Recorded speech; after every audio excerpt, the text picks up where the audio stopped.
my little friend. His name is Steve. The transmission is cutting out. He's a hologram.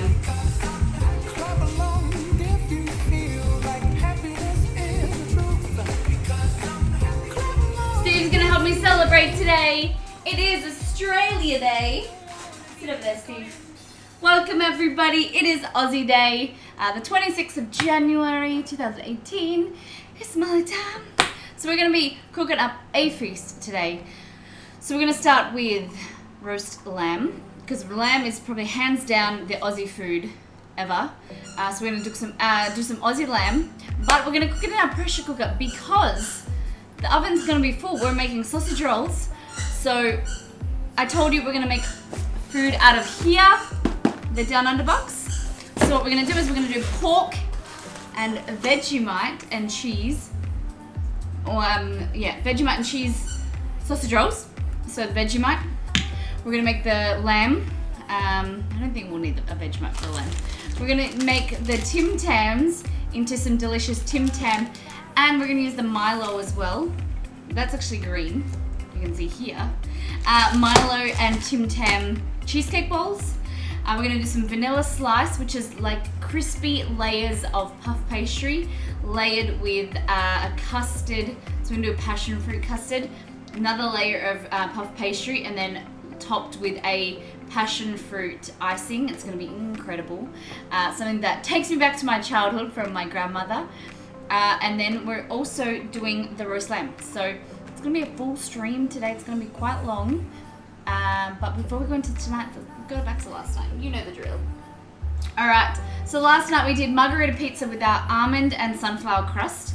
I was a little bit scared how these would turn out, but it was actually quite nice. We added a little bit of flour, so you could use gluten-free flour or you could use wholemeal like we did. And the pastry was the base was actually quite nice. You didn't really taste, it was like a slight taste of almond. The sunflower shone out a little bit more, but we topped it with our own quick tomato sauce base with some 3 different cheeses. We used mozzarella, parmesan, as well as some cheddar and some fresh basil. And then you can also see, this is our crispy rye bread, our rice sourdough that we made on stream. That is amazing, by the way. And these are our Japanese crispy pancakes, so the okonomiyaki, I think that's how you pronounce it, cabbage pancakes, and then you can top them with whatever. So we did one with salmon, avocado, and wasabi mayonnaise, as you can see, and the other one had some feta, some kale on it as well, and it was quite nice. Exceed and I had the leftovers this morning, and we made some scrambled egg on top. It was pretty nice, it was pretty good. Alrighty, bring up chat. Let me see how everyone is. How you doing, everyone? Apple Avocado BA, how you doing, Ben? Thank you for that host. We had heaps of hosts before. Amethyst, thank you for that host. Tamsin, hello. How you doing, my love? Happy Australia Day, everybody. So we are gonna start out with the lamb to get it going. So I've had this massive lamb leg. This was half a lamb leg. It is nearly 2 kilos. So we're gonna put that in the pressure cooker for about 45 minutes. And that's gonna be quite delicious. So I might actually not do that first. We might get onto the vanilla slice. So that can go in the fridge, cool down, and then be edible at the end of the stream. Because I'm excited for that. And I've always kept saying that I'm going to cook with things from the Down Under box. So today's my chance. Happy Australia Day. Thank you, Ash. How are you today? And who else? We got some hosts upstairs. Can we scroll up a little bit? I am the real RT. Thank you for that host. Who else? Mini Marker, thank you. Frosted Caribou, thank you for that host. All right, let's get into some food. What's been happening, everybody? Kurt, thank you for that follow. Happy Stray Day. Thank you very much, Mother of Dragons. Oh God, people say Straya. I don't know. I don't know if I'm a big fan of that. I'm not a fan Ninkum Aussie. Fully sick subwoofer. I don't know. All right. Just Had a busy day. No, that's a lie. I did not have a busy day at all. But I just feel like I haven't got enough done. So I'm not as organized. And I'm like tossing up with this roast because I've never made a roast in the pressure cooker. I thought it had a little stand to sit up in the pressure cooker, but I looked in the cupboard and these are the accessories. It comes with this little bowl, a little cup. I think this is for rice and a little ladle. So they're not really what I need, so we might just put them under here. J Mood, how you doing? We were thinking about you today. We were talking about Monster Hunter coming out, and I was like, this is the game that J Mood got, right? Whatever Vanilla Slice is, I want it in my belly. So Bella, how are you? So Vanilla Slice is going to be puff pastry, and what you do is you lay 2 tins on top of each other with the pastry in the middle when you bake it, because then it won't puff up like puff pastry does. And then you layer it with this really silky custard, and then another layer of your puff pastry.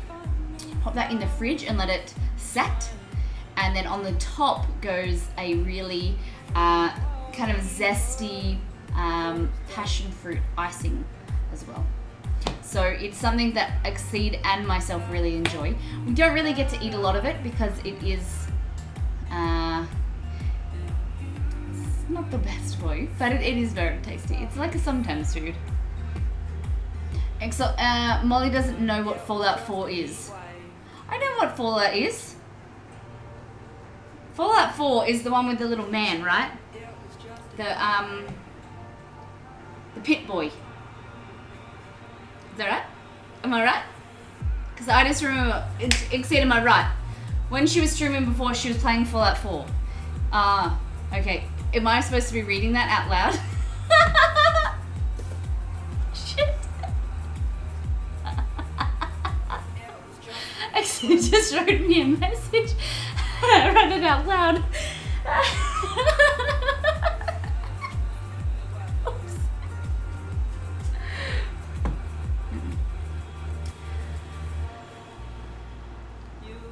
Though he's actually called Vault Boy. Oh, okay.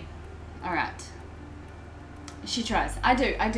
I've seen a little bit of it and I think that it would be a game that I could play. But we've decided we've gone down another avenue. I bought Subnautica as of yesterday. I bought Subnautica because it's now out of early access. So I'm going to get around Subnautica.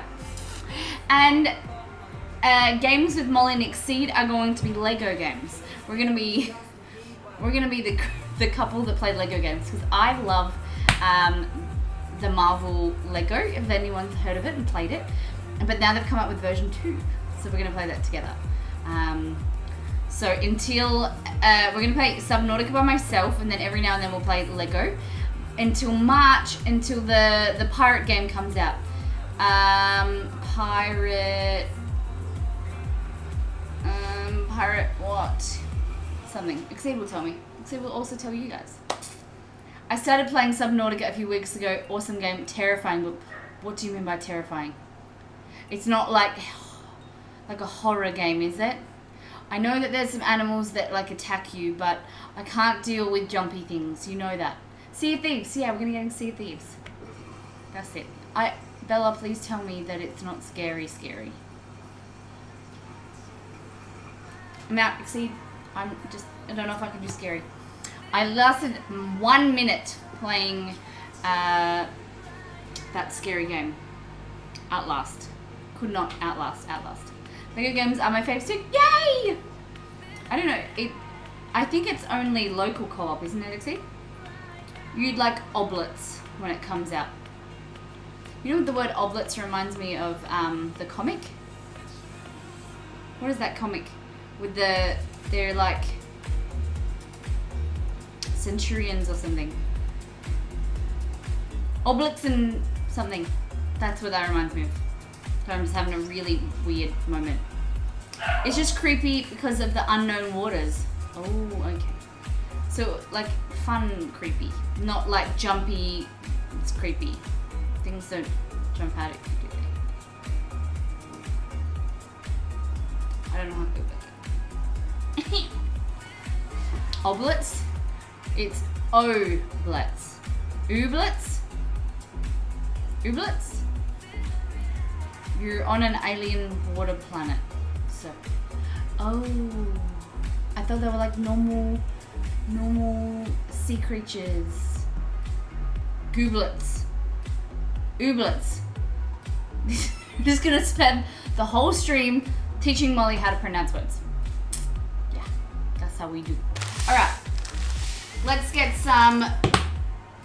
I always forget that I have to do the recipes now. Vanilla slice, vanilla slice. Okay, we'll go down here. So we're gonna bring across.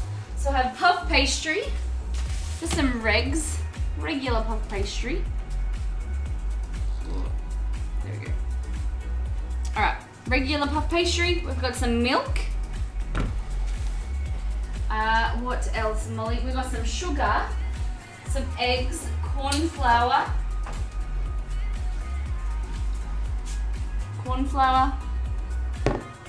eggs,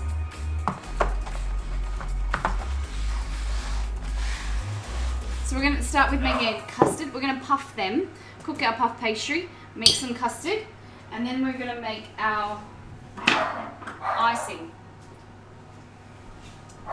Please excuse me for 2 seconds. I'm just going to see what's up with the Romeo.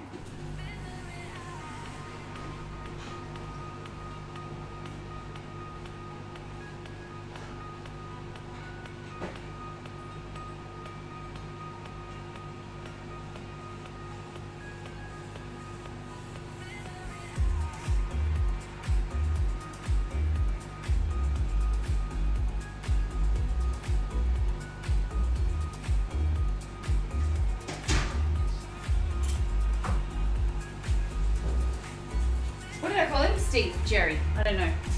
What his name? Like, in all honesty, I care about is the food and the sales. What? To be honest, I think everyone is getting their pennies in and not about Australia Day. All I care about is the food and the sales. There's Australia Day sales? What? Bella redeemed Double or Nothing. Good girl. Good girl, Miss Marley. To be honest, I think that it's just a day that it should be celebrating the country that we are now and the people that we are now, and, you know, the security that we have, the healthcare, and, you know, being just a day where people can just celebrate, you know, being with their family and food and just relaxing rather than, you know, all this politics and stuff like that. So I agree. All right, let's do this, Bella.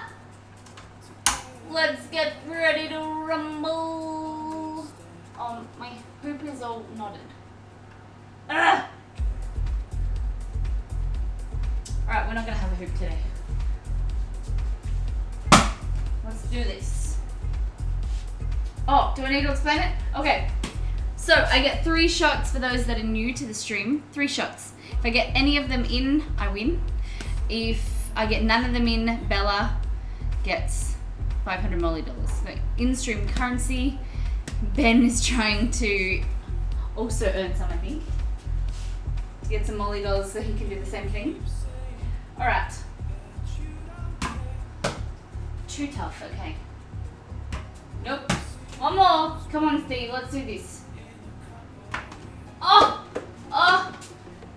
Exceed. Pay the woman before she gets all cocky.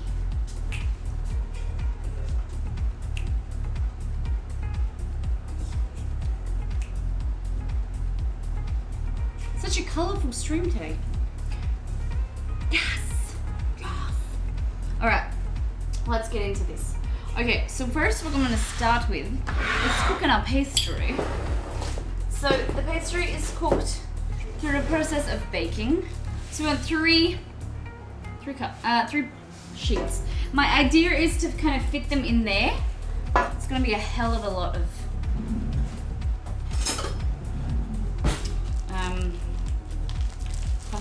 like hell of a lot of, use the words, Molly, vanilla slice at the end, but maybe we can find some friends to feed them. Vanilla slice sounds amazing. Well, you guys wait and see. It's so good. So good. What do you think? Exceed? How excited should they be for vanilla slice? This is my favorite way of cooking vanilla slice as well. Making it with the passion fruit is just so much better. I remember the first time I made this recipe was 2008. No, 2008. I think it was around when my parents moved into their house. And I remember making it and then having to hide it in a fridge that was their bar fridge downstairs because my brothers kept eating it. And it was just so good. So good. Okay, so we're going down here. So see, it's organised me a fan to like kind of cool down today. Exceed said vanilla slice is great, but we shouldn't be making a lot. This isn't too much. I don't have another tin smaller. Maybe that's what we need to work on. We're getting smaller tins. I actually was at IKEA and I was gonna buy a smaller tin the other day, and I thought, nope. Oh, there's thunder outside. No way. Man. Poor Romy and Chess. That's why they're fucking. I want an avocado. How you doing? That's gonna be too big. Okay. We want like there, right? Remember, it's gonna shrink. There we go. So, what you want to do is put it on preferably 2 trays that are the same. If you can find them. I have 2 trays that are exactly the same, but I don't know where they are. Oh, one's outside.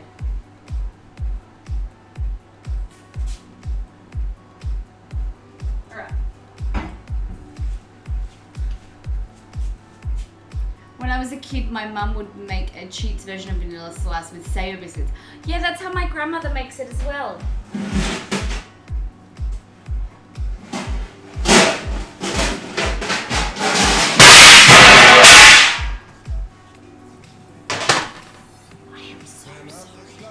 Oh my god, I'm so sorry. Oh my god, I'm so sorry, everybody.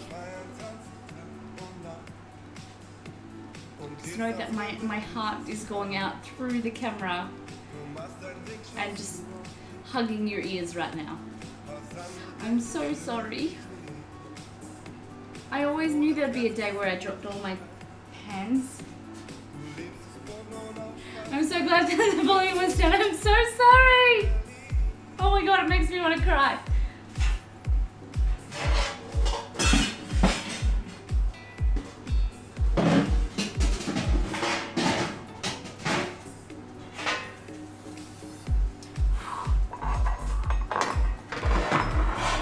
I cry. Sorry. Oh, you're gonna be. Oh, it is work. So I turned this on my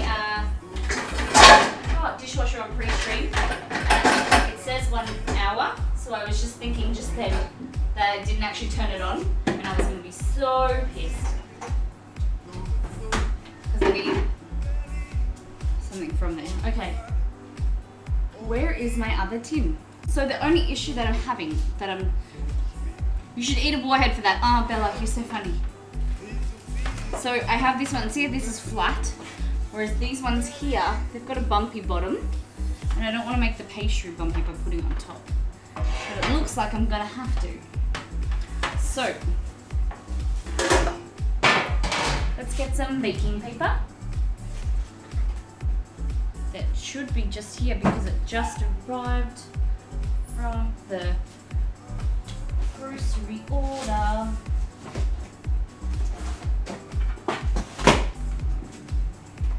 I knocked over all the pots in the cupboard yesterday. The dogs were not impressed. Oh no, I bet. Oh my goodness. So when we first bought Chester home, the puppy, you know how when you like, you've got something that's like delicate and like sweet like a puppy, you just don't want to make any noise around them. And I remember he was following me around and I was so excited. And then I dropped, I think it was the vacuum. I was like, I moved the vacuum and it just smashed, and he like shat himself. And he was like this big, and like he just didn't know if he could go near me or where to hide. It was like his first day in the house, and I just felt terrible. But to top it off, last week we got a dog door put in, and I thought, oh good, you know, I'll teach the dogs how to use the dog door. Yep. And they weren't coming through, so I thought, yeah, I'll hold it up, it's all good. So I held the dog door up with my hand, and Romeo came through, and as Romeo came through, his tail hit my hand, and the sliding door, the big like plastic sliding door, swung back, and Chester was coming through. It smacked him right on the face, and now I know why he's hesitant of coming through the door. So I can't really blame the little boy. Alright, so what we're gonna do is we really want 3 pieces this big, right? Because they're gonna be like layers. 1. And then these ones here we can use for our sausage rolls later. So.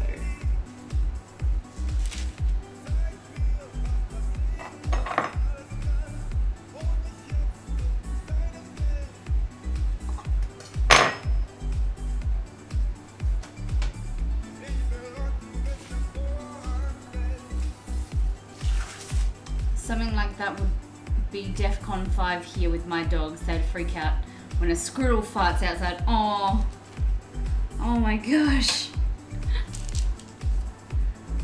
That's so cute. Oh no, there is thunder. Oh, this is the worst. It's thunder and lightning that sets Romeo off more than usual. It literally sounds like outside the world is crumbling. That like is the loudest thunder I've ever heard. Oh, look at that.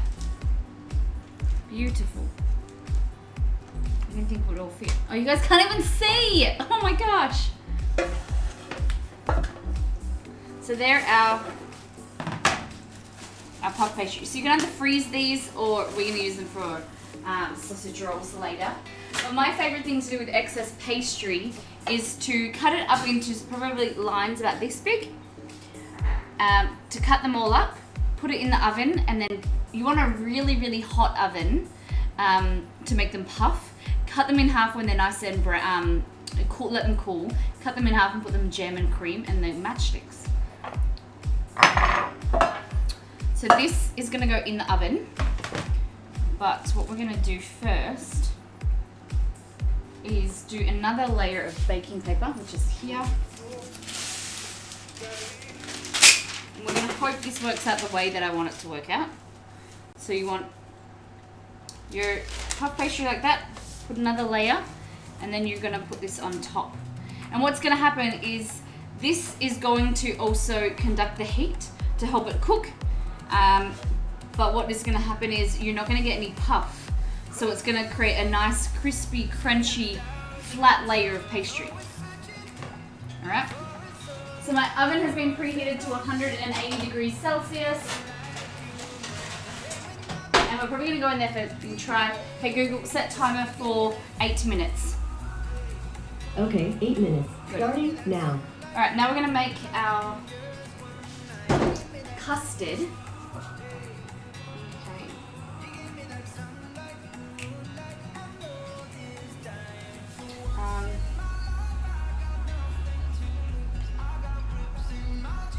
Saucepan. Okay. Go get him, Romeo. I just shut the back door, so he's like freaking out that there's nothing, he can't go outside. So in here, we're gonna make our custard. We're gonna start with 2/3 of a cup of caster sugar.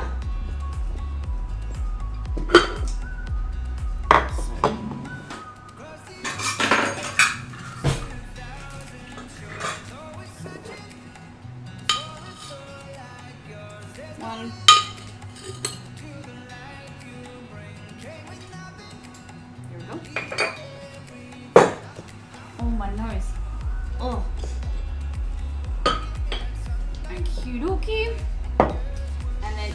there.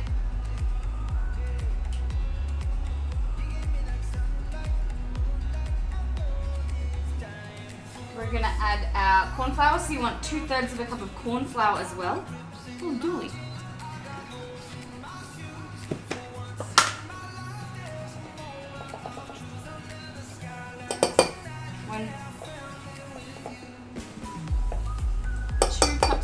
Flour. We're going to add 3 1/4 cups of milk. So what we're going to do is add a small amount so that we can mix it all together so there's no lumps, and then we'll start to slowly incorporate the milk later, the rest of it. So I'm using a spatula first, and we're going to measure out.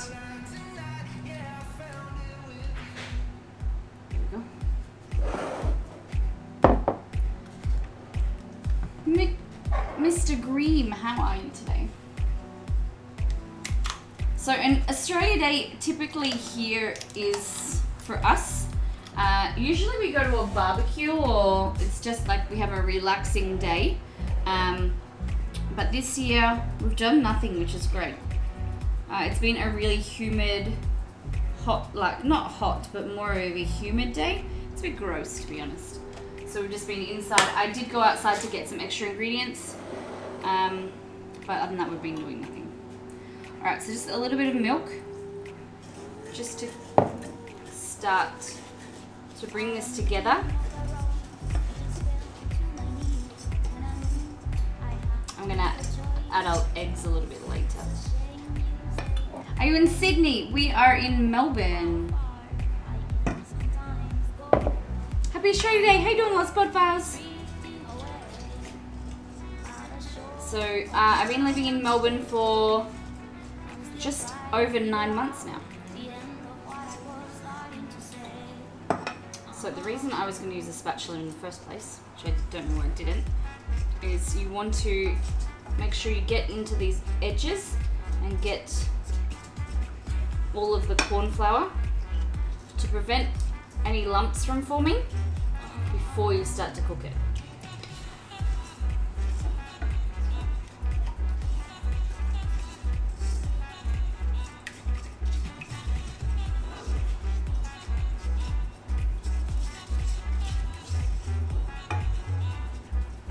Lost Podfiles, how's your Australia Day been today? What have you been up to?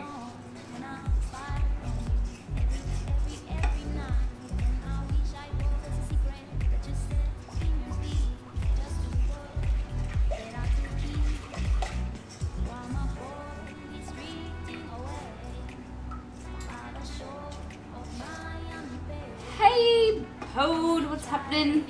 Happy Australia Day, my friend. All right. So we need our passion fruit juice ready as well. So I have some passion fruit pulp here, and what you would do is put this in the blender, and then we're going to kind of put it through a sieve.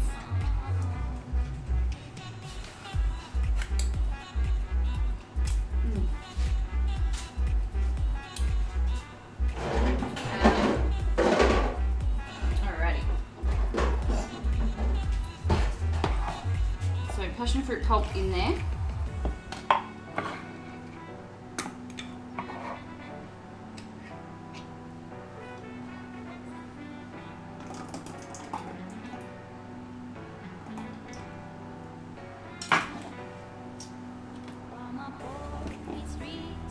Mum just exploded a tin of condensed milk.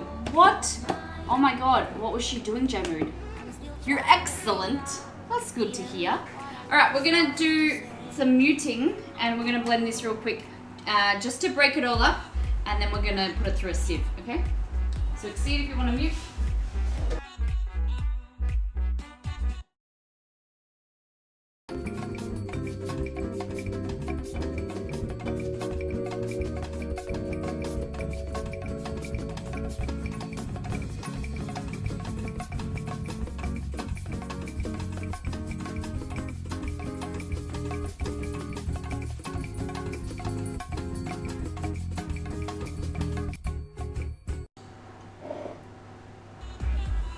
Opening it with a tin opener. It wasn't even hot. Oh my gosh. Wow. Did it go everywhere? It didn't like, it's not hot so it didn't burn it, but weirder things have happened. Oh my goodness. So I really want to make condensed milk into like a caramel and do it in like a slow cooker. But the thing is that you need to be so careful, because if you overheat it, it just explodes. Or if it's in the pressure cooker and it's not fully submerged, it can explode. So that scares me. Okay, so what we're doing is, this is the passion fruit pulp. It's just turned into like that. So what we want to do is just put it through a sieve.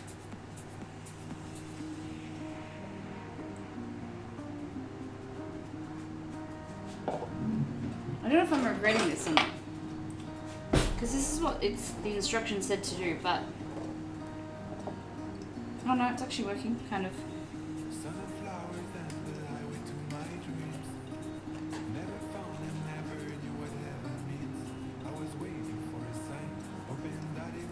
Cleaning the ceiling, oh my god, J-Mood, that's crazy. Did it go in her face or like all over her as well? Oh, I'd never heard of that happening ever. Hey Google, how long on the timer? 15 seconds remaining. Ha! Perfect! I'm sorry guys for the noise. We've got thunder and lightning outside. Hey Google, turn off alarm. Okay.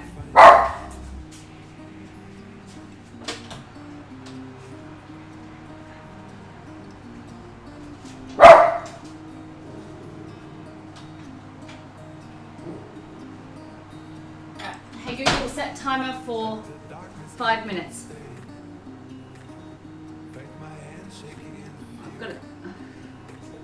I've got a hair in my face. There we go. And maybe the humidity got to it. I got pressurized or something. So has it been in your pantry for long? Because the pressure might have been building up if it's been in there for like a while and it's old.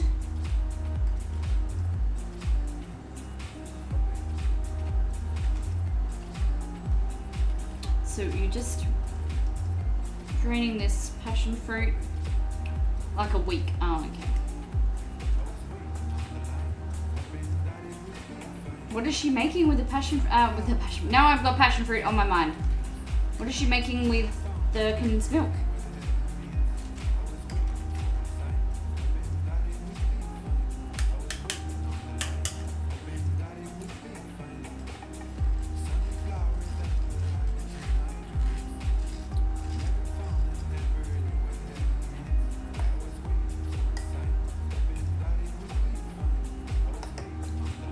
Cheesecake. Oh, nice.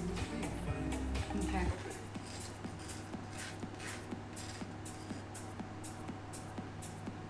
I'm just gonna kind of like that.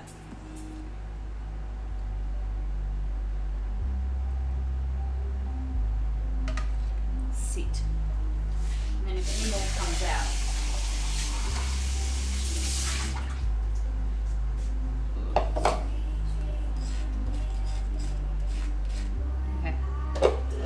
So from here we need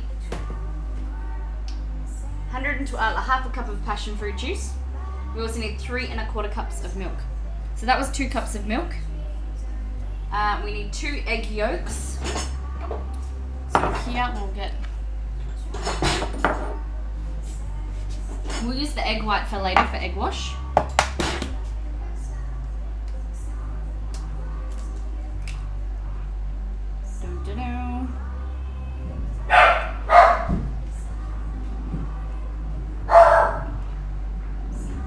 Never heard thunder this loud before.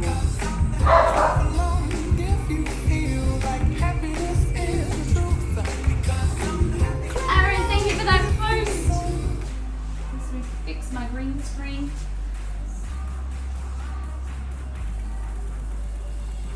Poor Romeo is freaking out from the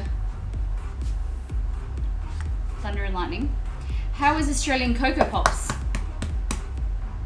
How Australian is Cocoa Pops? I don't know, to be honest. Hey Google, where was Cocoa Pops invented?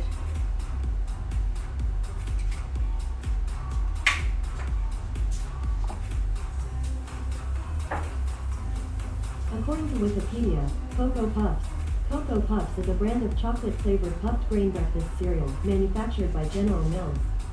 It's American. Introduced in 1958, the cereal consists of small orbs of corn, oats, and rice flavored with cocoa. Cocoa Pops. Hey Google, tell me about Cocoa Pops. I found this on the web. What does cuckoo for Cocoa Puffs mean? On the website yourdictionary.com, they say, catchphrase of Sonny the Cuckoo Bird, the cartoon mascot of the General That is Mills not what I breakfast wanted. cereal Cocoa Puffs. I go cuckoo for Cocoa Puffs. Compare cuckoo meaning crazy. It's not what I wanted. See, don't even tell everybody about that. I'm just not wanting it to happen. Okay, so in here we've got our corn flour and our sugar. We're just going to whisk that as it starts to thicken. I'm going to add some more milk. I'm going to add some vanilla and our passion fruit juice.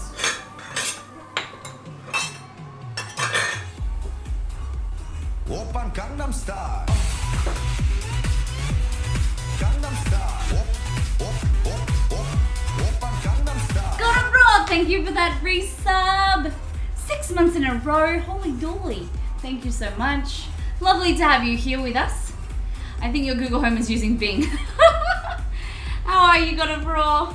I need to go back to this because it's gonna thicken. What's been happening? Oh my god, at work we have to so the primary thing, like search engine, they use Internet Explorer as well as, Bing, obviously, and it does my head in. So I've installed Chrome myself. It's only for the intranet that I have to go on there. Alright, a little bit enough of that.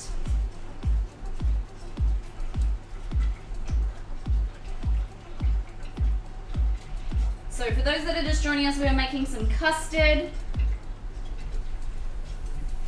So this is, I've never made it like this before. This is milk and corn flour and sugar that is just thickening.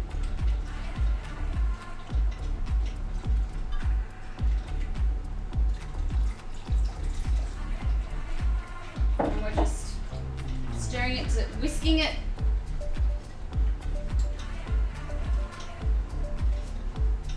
Everything is going and watching you and Evo Japan. What is Evo Japan?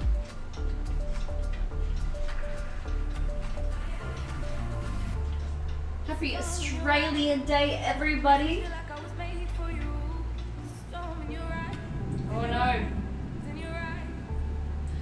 It just sounds like thunder at the moment. It's not a storm, so it usually won't affect our internet, but if you do see us go offline, that is why.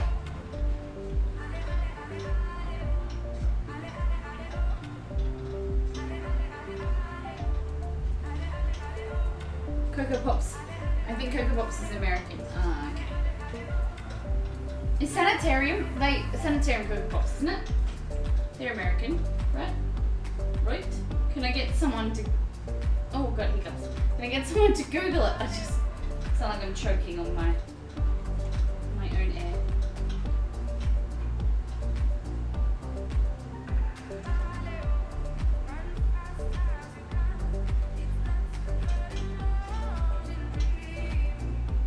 So you're thickening this.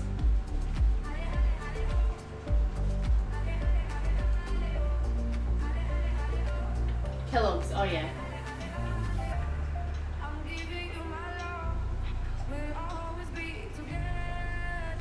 So you could do this with a vanilla, just a simple custard, but we're going to be doing passion fruit flavored today. So passion fruit on top as well as a passion fruit icing. No, that doesn't make sense. a passion fruit custard as well as a passion fruit icing.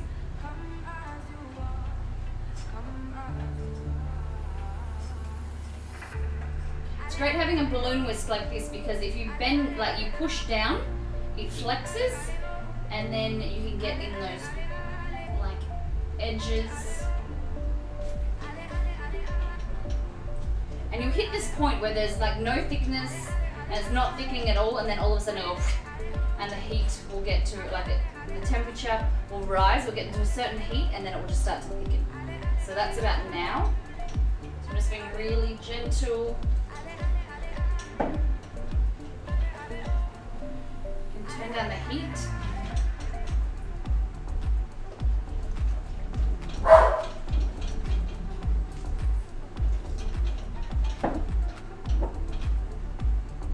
And the reason there's so much corn flour in here is because when you want it to set, you want it to be able to sit and be in like a block and be able to cut through it. It's a mistake that I've made in the past is not set it enough and it just be like a sloppy mess and you can't handle it. And the whole thing about vanilla sauce is it's a slice. So you cut it into small pieces. Hey Google, how long on my timer? Actually, you don't have any timer set at the moment. Okay, great.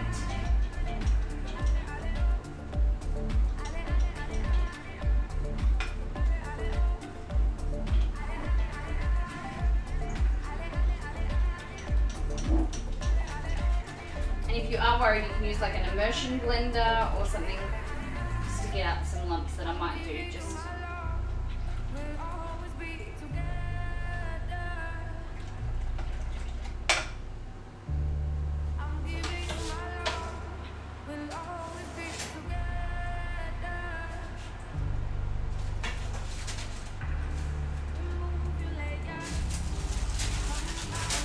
tiny little bit longer.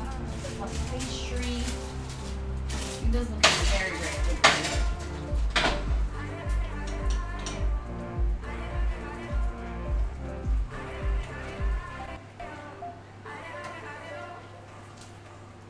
So we did 2, so we need 1 more cup and a quarter.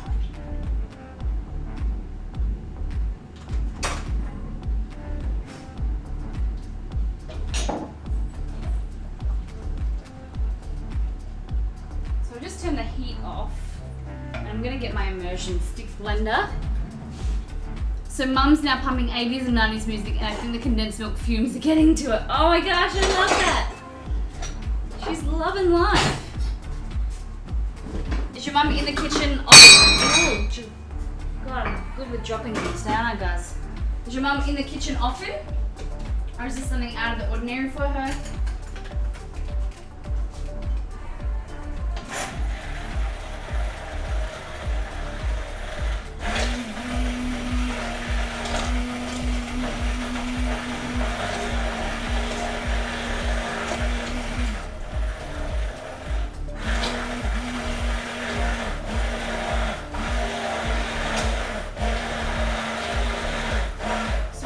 Nice and thick with no lumps.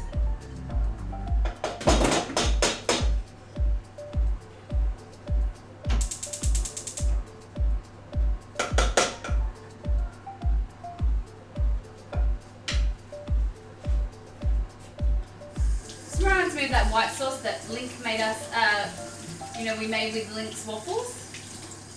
It was very similar. No, she's in the lounge room doing Zumba, but the TV's on mute and the Spotify's on max. What? So she's doing Zumba without the noise, like out the proper sound? Oh my gosh.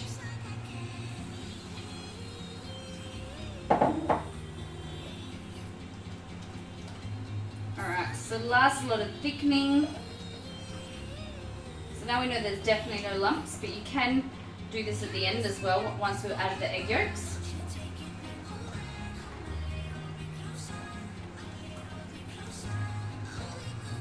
We're going to add 1/2 cup of our passion fruit.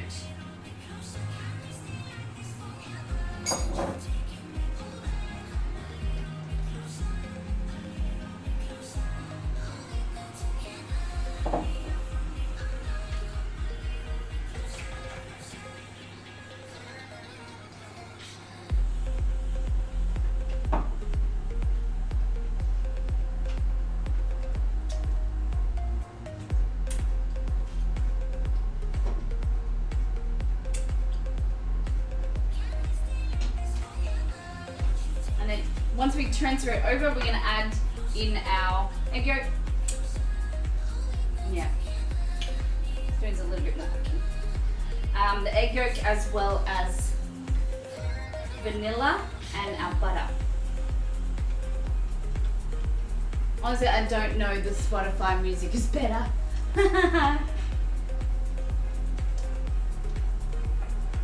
Alright, I'm gonna bring out.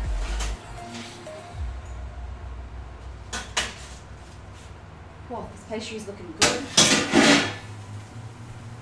So now that it's quite brown, I'm going to take the top off and make sure that it's a little bit longer. But look at that. Nice and flat.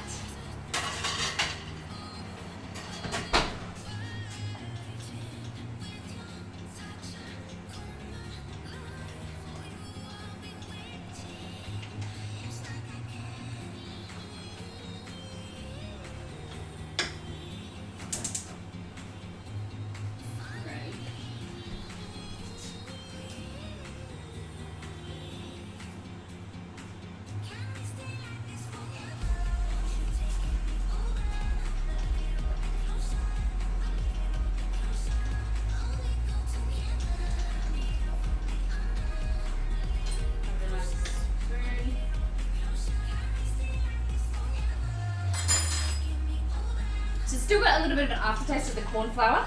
So once you keep heating it, that should start to cook off. And also you want to make sure this is the critical time where you're going to get lumps, because you're trying to thicken it and keep it smooth, right? So you just need to scrape the edges to help it thicken, but not go lumpy.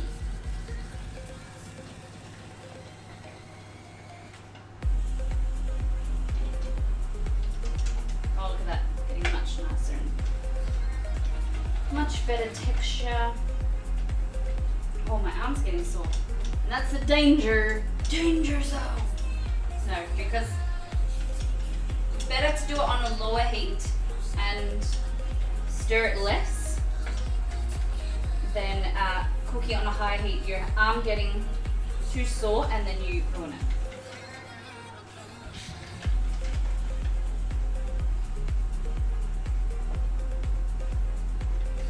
So the reason we're heating this and we're not adding the eggs is because we can get this nice and thick and heat it rather than, scrambling the eggs if they were in here. So we can put it at a high heat.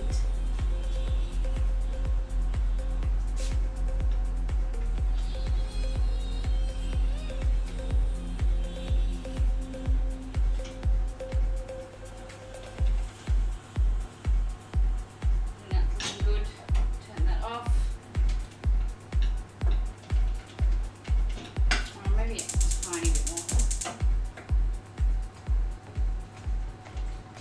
I'm going to take it beyond what I usually would, just because we're adding the butter and the eggs, and they are going to thin it out. There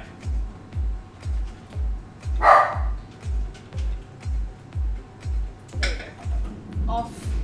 Come over here. So it's nice and thick, and now we're going to add in our egg yolks. You want to stir them in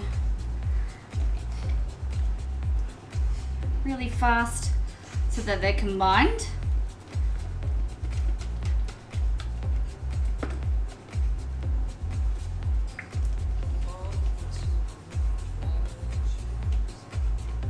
And now our butter. So we want 40 grams of butter.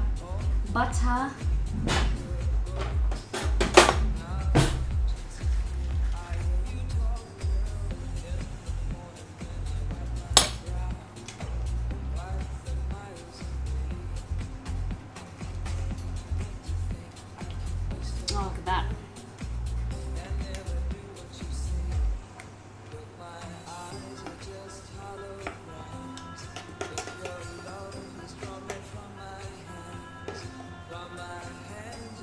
Have a taste. Yum. And last but not least, our vanilla that comes out. Whoop. Got a bit of dry.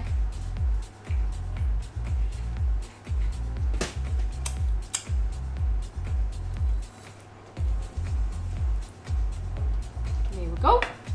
Alright, now we're going to take out our, put that aside, go to the stove, take out our pastry. Oh, it's beautiful and golden.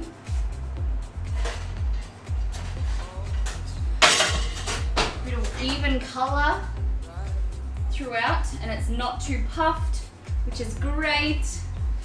If you are worried, you can get another tin or another tray to put on there. Vivid, thank you for that follow. How you doing?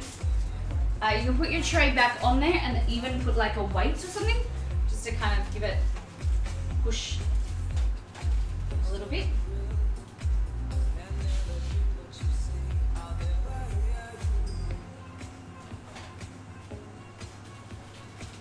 But it looks pretty good.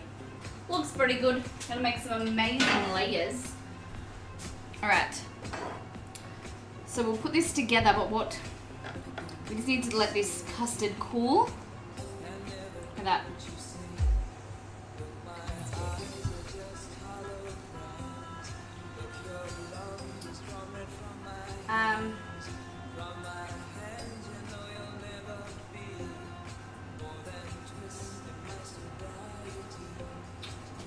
So I don't know, it doesn't say let it cool, so I don't know, maybe we should build it now and then put it in the fridge.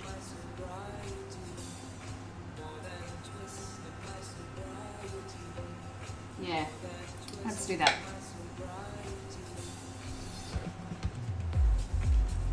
Just whip it a little bit to let the air out.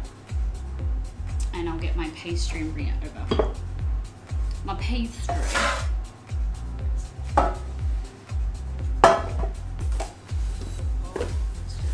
So Down Under Box today is a company that we are working with, and we're cooking some recipes out of the ingredients. Later on we're going to be making some Vegemite and cheese sausage rolls, as well as some Milo and Tim Tam cheesecake balls. So if you're overseas and you've never tried any Australian food, or you have and you miss it, you can order one of these bad boys and they get delivered all around the world for a set shipping price. Good. Beautiful. So now let's see if these guys fit in here. Oh no, I didn't get enough. I think that will be okay actually, because we don't want it too big. And we don't want it like too much.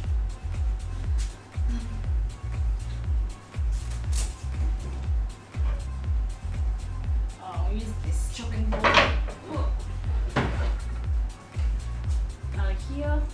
Exceed, is there any way we can move that fan closer?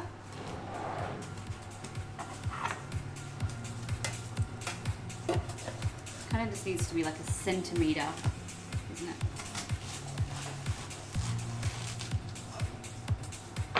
No.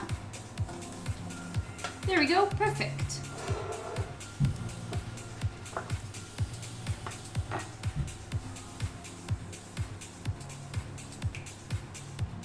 Oh, we can, do we just want 2 layers? We want 3. I think we'll just do 2.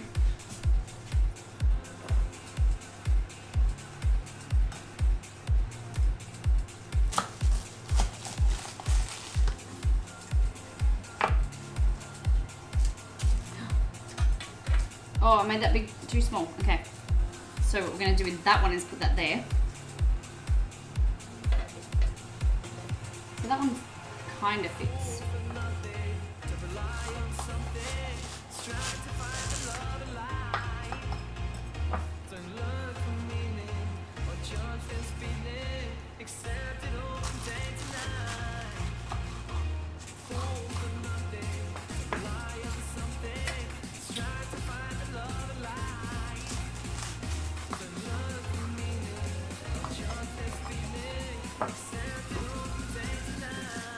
There we go.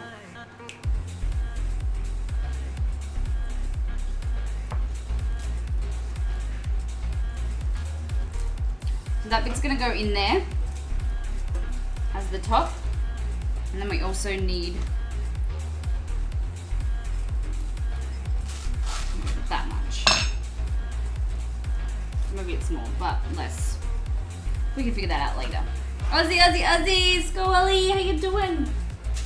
We're just making some vanilla slice. So this is our custard.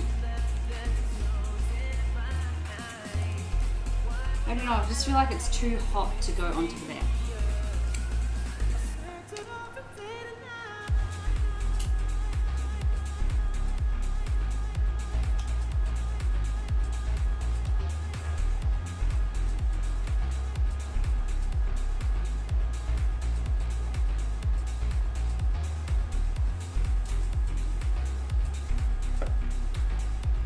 Maybe I should have done 2 layers.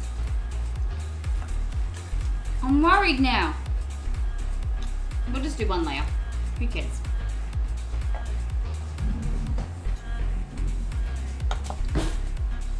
How you doing? I'm going good. Oh god. What? What? My brain just broke.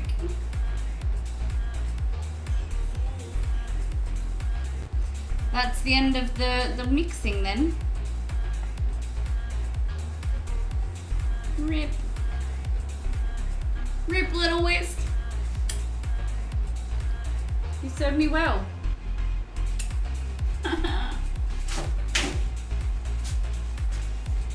Not I'm a whisk. How you doing, Brayden? Alright. Who cares? We're gonna do this anyway, so we're not gonna whisk it. You had a utensil malfunction. I did. Okay. So what you want to do is layer this in here.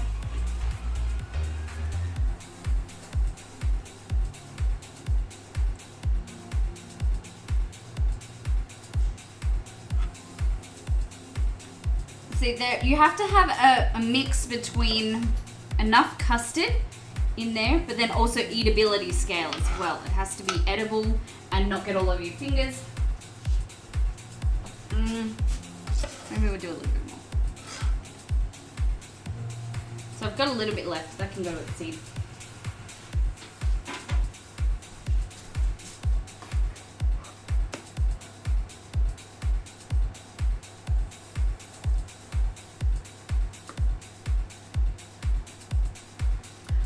Oh, okay. I'm just gonna do the whole thing. I'm just worried it's not thick enough. Woo!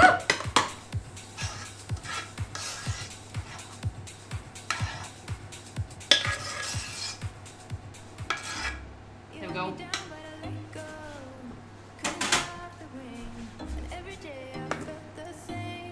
So custard goes in like that. You want to make sure it's nice and smooth.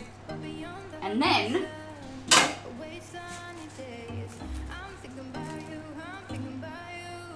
oh gosh, I didn't. I wanted to actually cut the bottom, but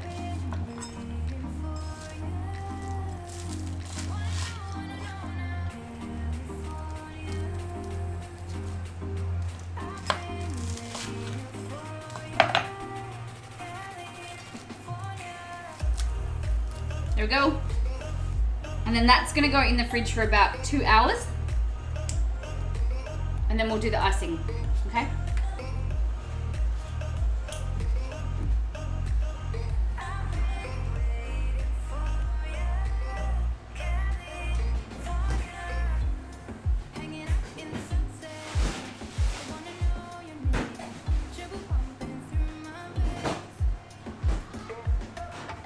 And then the rest of this pastry you can just kind of eat, or like jam and cream, like I said.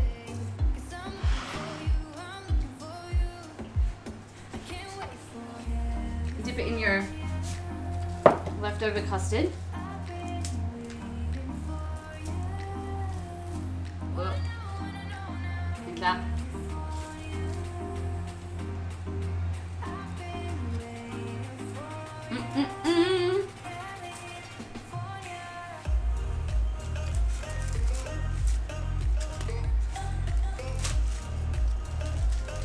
the best. I think it's just the butter that I'm attracted to. But look at all those layers. Can you see the layers? Hot.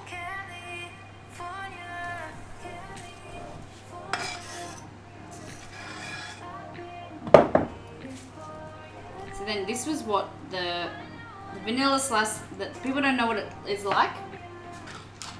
This is my explanation of what it will come out and look like, hopefully. I say hopefully because sometimes things don't happen the way I want them to on stream. Like this. You've got your pastry, your custard, and then your pastry like that. And that's what it'll look like, but better. And you'll have some passion fruit icing on top. And that's what it'll look like. Good, hey? Mmm. Good. Mm-mm-mm.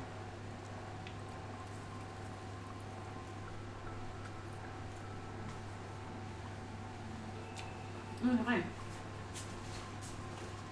So what should we get on to next? I've got cake balls that will take 2 seconds. I think we do the sausage rolls now. Yeah?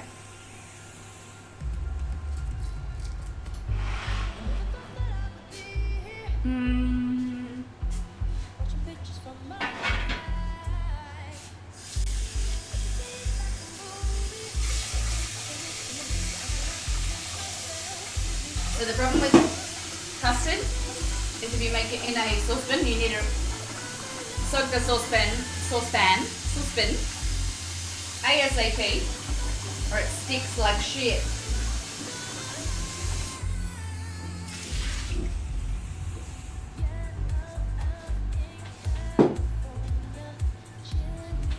Alright, I'm just gonna put this pastry on this tray. Oh, I don't really need it. I suppose I can throw it out, right? We don't need it for anything. There we go. Alexia, how you doing? Happy Australia Day.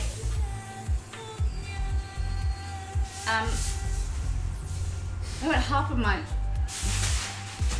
mix-up. I didn't get the rest of it. So, today we're making some Vegemite and cheese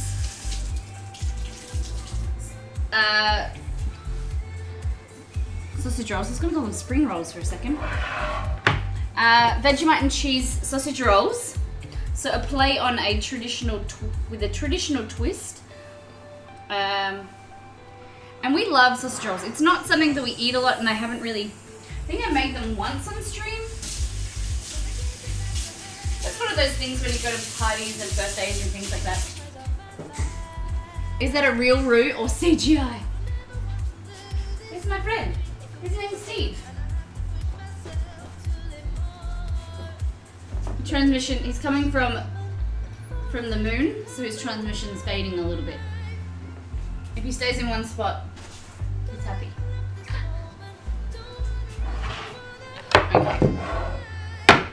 So today's sausage roll is going to consist of, didn't put that in a plate, so that, right, let's do it like this. So I've got beef and pork mince here, and I also have a little bit extra of some beef mince. So beef and pork and beef. We've got onion. That's for later. Vegemite. Some cheddar cheese. Did I miss the Vegemite? You did it, not yet, limping. Where's lemon? It's all here. So cheddar cheese and some Parmesan cheese. Some Vegemite. Let me just change my. We've got our puff pastry out in the back there. We want some garlic. So garlic cloves are here. So you could use sausages as well, like if you had any, like I would recommend a good quality sausage from a butcher. The meat from the sausages, squeeze them out. I know in the US that you can actually buy individual, like, oh shit, like we buy ground beef like this, they can buy sausage meat like that. I make them every week. They'll go to freezer meal for lazy nights. Wow, so good. Well, this may be a different recipe for you to try out. So we've got Vegemite. We're going to put some egg wash, so use the leftover egg white. Just trying to find my stuff around the kitchen.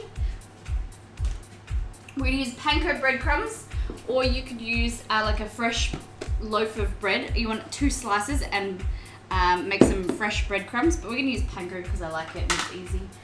And that's it. Super, super simple. And we're going to add in some rosemary and maybe some fennel seeds. I'm not sure yet, but maybe just the rosemary. Mine are very boring, just pork mince and hidden veggies for the little ones. Ah, nice. Okay, so what we're going to do is get our food processor out.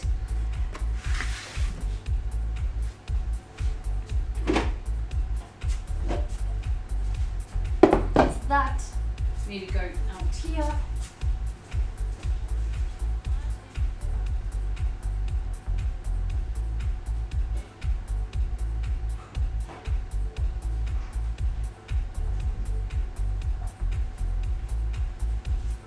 So tell Alexia, how many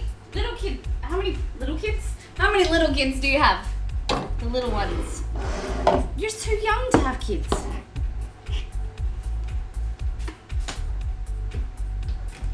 Or are they your kids? They could be brothers and sisters, I suppose. Okay.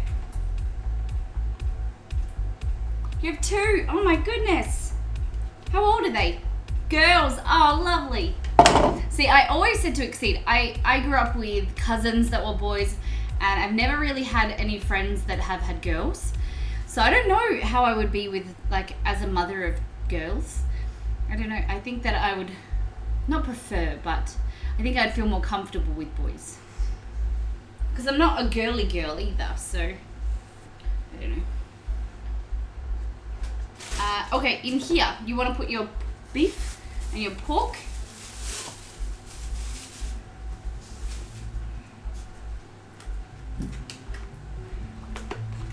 What do you guys think?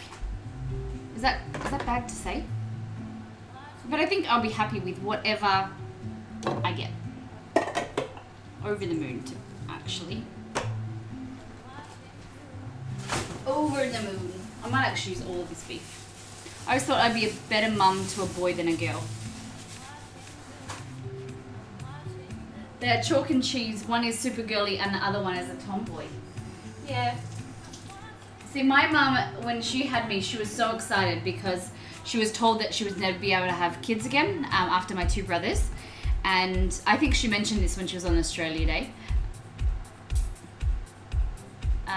She was on a few months ago. I just read that message and I said Australia Day. So when my mum was here a few months ago, she said it on stream that she was so excited to have a girl after 2 boys. And I came out and she dressed me up in these really pretty dresses and like with bows in my hair, and like was really, really excited for me to be a girly girl. And I'd come home. We lived on a farm, right? And my dad was a farmer. My brothers would go out there and everything the boys would do, because they were older, they were 4 and 5 years older than me, that I wanted to be able to do. So I would come home and like I'd ripped my dress, I'd climb trees, get them all dirty, and every day she would persevere, and then she'd put like another bow in my hair and buy me another dress, or like hand sew my dresses. And she just said, every day that she would just try and persevere. And then it got to the age where I liked wearing dresses, I think. I don't know. But I would change out of my clothes myself to go outside. And then like if we were going out, then I would be nice and behave. But yeah, like even now when I wear a dress, I still feel like I need to wear shorts underneath it. I know that's terrible, but it's comfier with shorts underneath, at least bike shorts. underdresses, because the other day, I don't know if I mentioned this on stream, so the other day the dogs had to go to the vet, and I was home and Exceed was at work, and so I thought I wore this like nice dress that I bought for work, so it was like a corporate kind of style dress. It was a summer dress, and I wore so nice. I messaged Exceed and I was like, I'm wearing a nice dress, and I sent a photo to him and he said he was impressed. And we walked outside with the dogs, just the dogs and I on their leads, walked out with my purse and my purse and my phone, got to the car and realized I couldn't unlock the car because my keys were in my handbag in the house. And said dress was like, oh. So I went around the back. I knew I was in the dress. Had to go around the back. I managed to jump up, jimmy the window open, so that this window here is probably like 2 meters high. So I had to get on the ladder, open the window fully, get on the ladder, get my leg through, and like jump onto this bench, then off, and then unlocked the car, unlocked and everything. And as I was driving to the vet, my grandmother rang me and I was like, you won't believe what I just did. And she's like, oh my gosh, you're such a tomboy. I was like, when I wear a dress or skirt, I feel scandalous and fancy. I love that. If I wear a dress, it means I'm going somewhere. I love it. I love that. All right, so in here, we are going to put some Vegemite. So we've just got our, I should have put the beef in second. We might chop the onions. So this is what happens when I don't concentrate. I just do things wrong.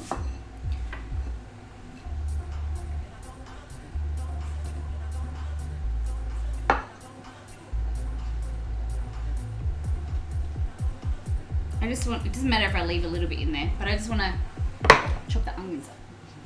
Because I'm lazy and I don't want to do it with my burny eyes. So 1 whole onion, you could maybe do 2 if you wanted. The recipe calls for 600 grams, and I'm using about a kilo. Just for a little bit extra. Like you said, Talexia, to freeze them. And I'm sick of going to work. I usually have like a protein smoothie if we don't have any like frozen meals. But Exceed doesn't have it. He goes to work with nothing, or I make him a sandwich. So I never was successful trying to break into my house. Yeah, and I'm pretty happy that the window opened. But then I actually pushed it off its hinge. Like it's a sliding door and it came off. So, and then I totally forgot about it until the other day.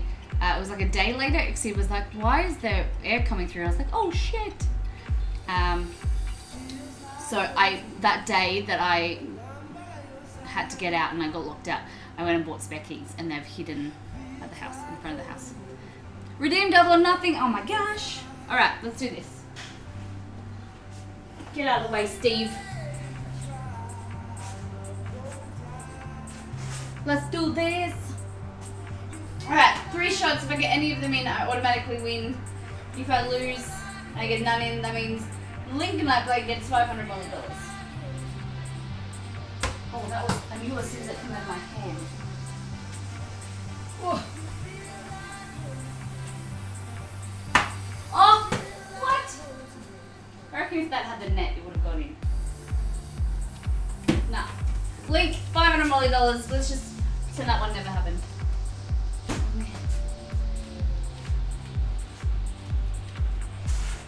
Oh, it's hot. I swear if I get it. Let's try.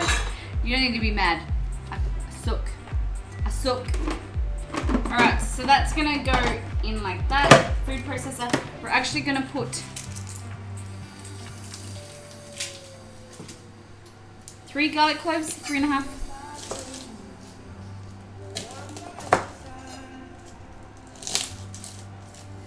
And as well, it's good because you don't have to blend it. Oh, forget about that all the time. So what's everyone got planned for the weekend? We have our Harry Potter theme stream on Sunday as well. So for Bella Fire. Alright. Exceed, can you give it a mute? We'll play some music for you all so I can do a little smully mix.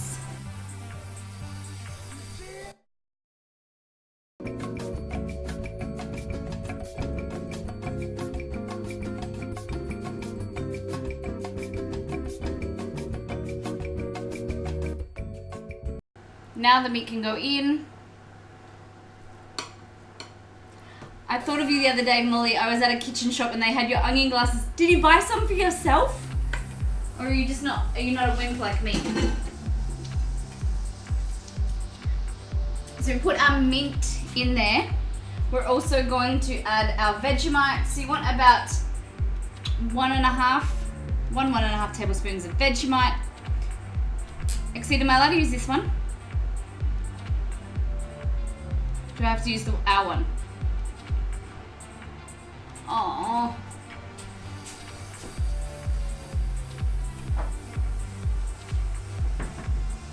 This is what we're using. This is the one I'm using. But this is... Whatever. Just stop talking, Molly. Okay.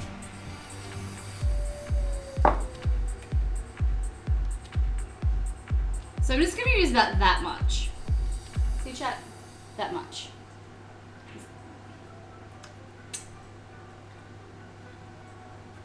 Vegemite.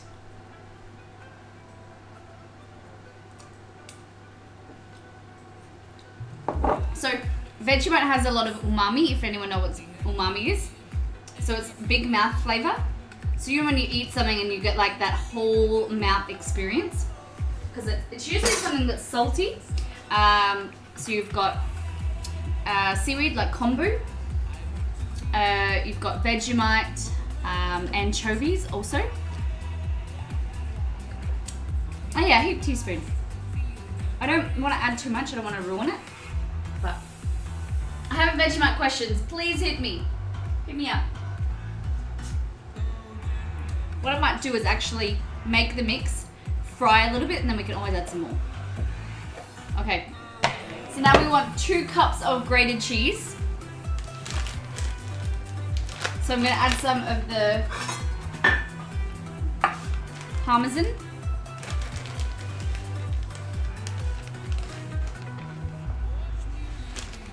And we'll grate some cheddar as well.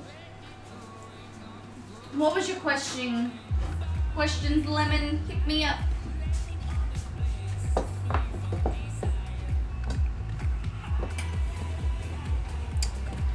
And if you get your cheese to come down to room temperature, it's much easier to grate. Just a little fact for you.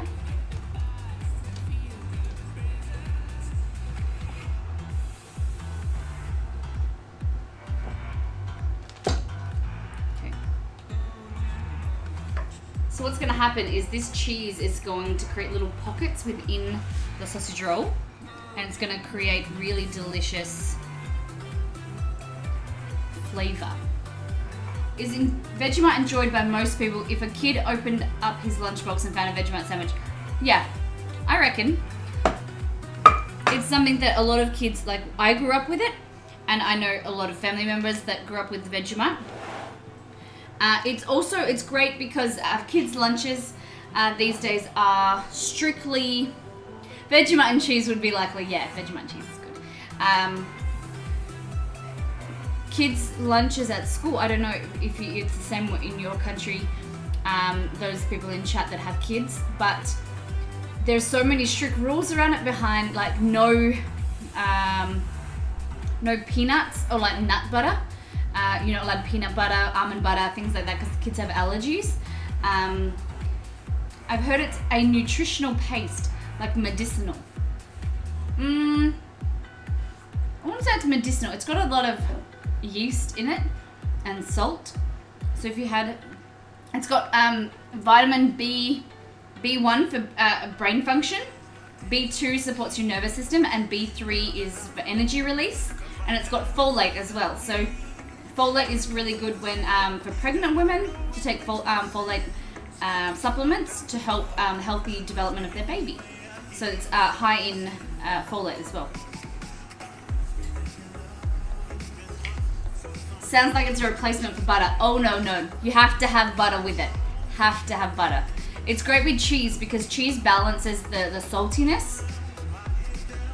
Oh God, the rules now. Yeah, I can imagine. Tell Alexia, I hear about it because, you know, as a nurse, you work with a lot of women, and, you know, you also see on, like on the news and stuff, kids getting sent home with like, no, they're not allowed cake and they have to have this. And is it very salty? Overload of saltiness, yeah.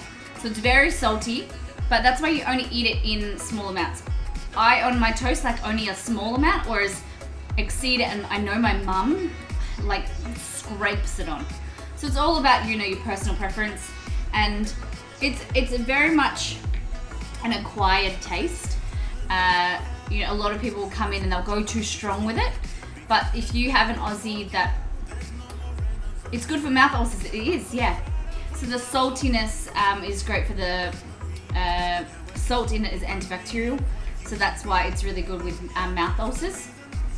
And what salt does is it, with your mouth ulcer, is it creates like an type of like an osmotic effect where it's pulling the water content out of those cells so that it starts to kind of like die off, and then it's replaced faster. Yeah. It's also good with sore throat. If you got a sore throat, it's great with saltiness. Vegemite and lettuce sandwiches. Oh my God, Mother of Dragons. Oh my God. That is what I've been telling everybody. Vegemite, cheese, and lettuce was like one of my favorite sandwiches as a kid. Because that little bit of lettuce, that tiny, you know, piece of lettuce would be just a little bit of like crispy freshness, and it was just the best. All right. Thanks. I should try some. Yes, of course you should, Lemon. All right, I'm gonna blend this before I eat all the cheese.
So you can order it through the Down Under box, the box that we're cooking from, and it's $20 shipping worldwide, which is amazing.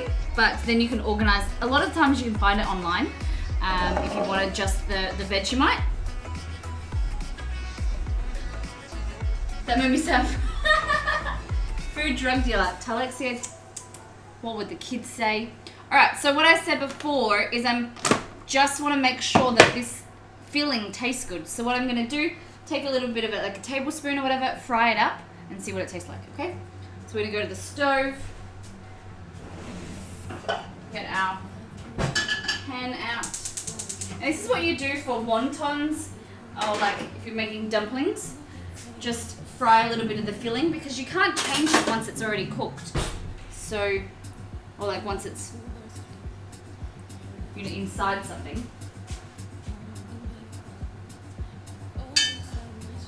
So you find that the cheese will melt. So we can add more or less Vegemite. Also get this pastry out. Oh god, I forgot to add the panko. Ew. And an egg. So I need to mix it again. Oh man, I'm bad.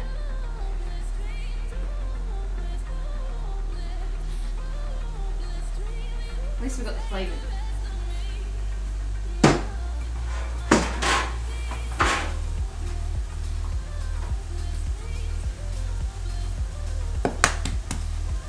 Molly, please. Shut up. Shut up, you.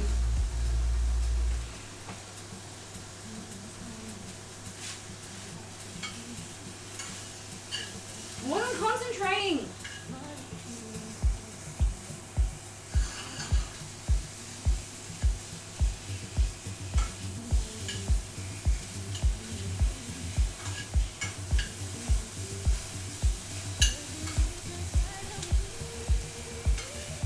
So I'm suspecting that we'll have to add a little bit more Vegemite.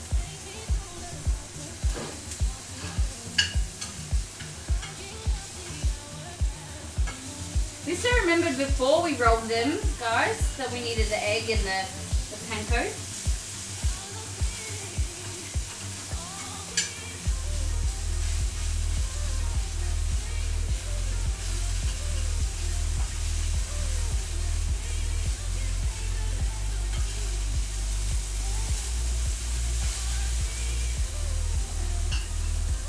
I might even go to the judge for this. See, I love you guys despite my teasing, you know that, right? I know. We'll go here. So,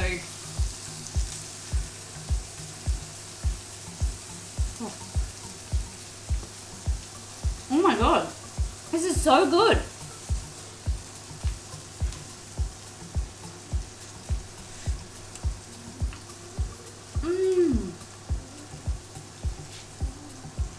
Such a good. I'll just.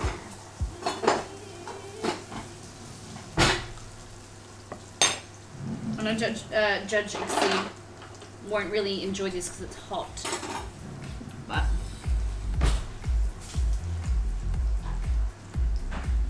just make sure that the seasoning's okay.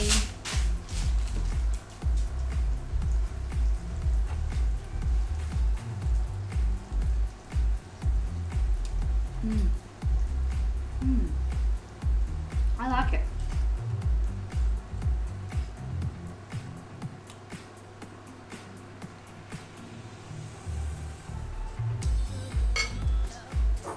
A little bit more rosemary. Can we get a judgment from the boss, please? Might add some. Where's the oregano?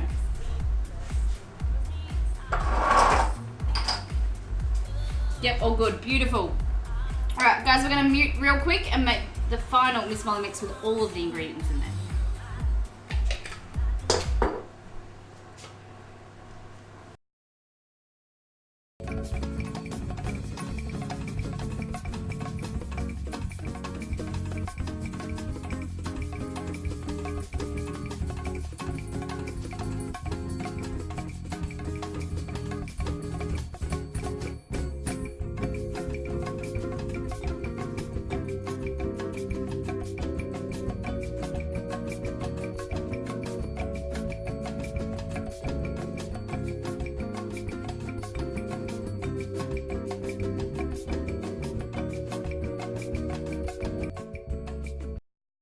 Right.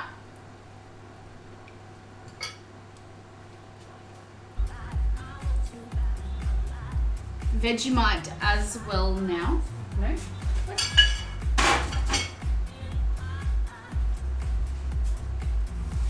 Okay.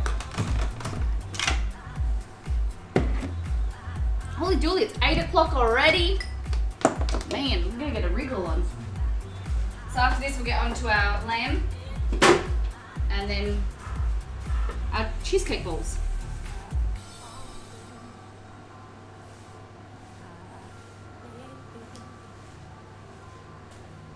Okay. There we go. Down here.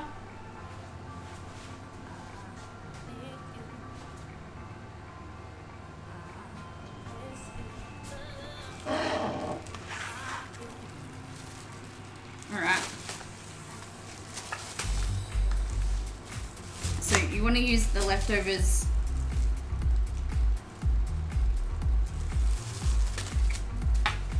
It's a little bit hard when they're this size, but it should be doable.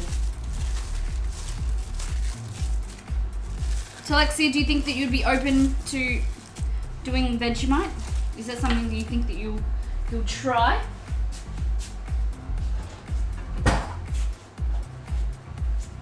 Now, I need to find a tray. This tray. Hello! Happy Australia Day from Germany. Thank you very much.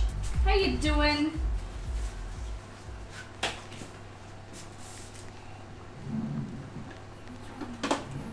Yeah, absolutely cool.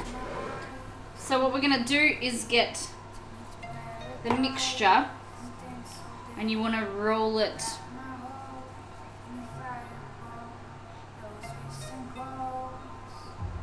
like this.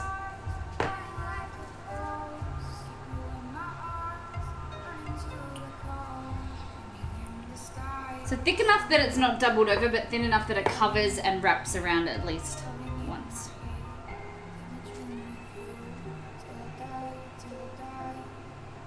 Alright, so then you want to roll like this, kind of squish it in.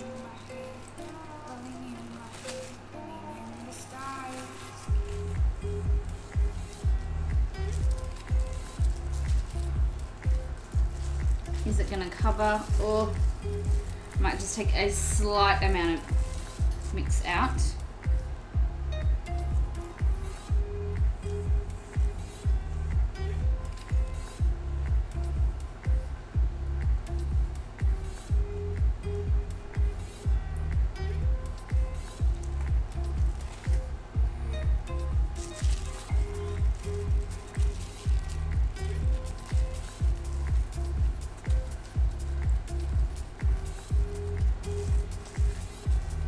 So I want to ask a question. This is something that's coming up at the moment. This is like a real personal question that I want to ask and put to all my viewers.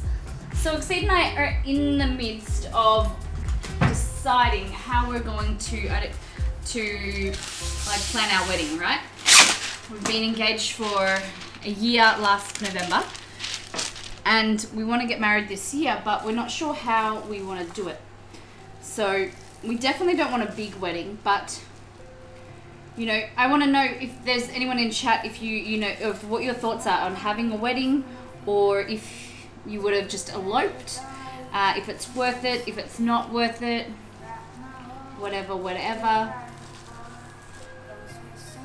It's just something that, yeah, you know, it's a lot of money, and I have friends that have had a big wedding, and then they would have said, you know, we would have eloped, whereas I've had friends that have small weddings and say that they kind of regret it.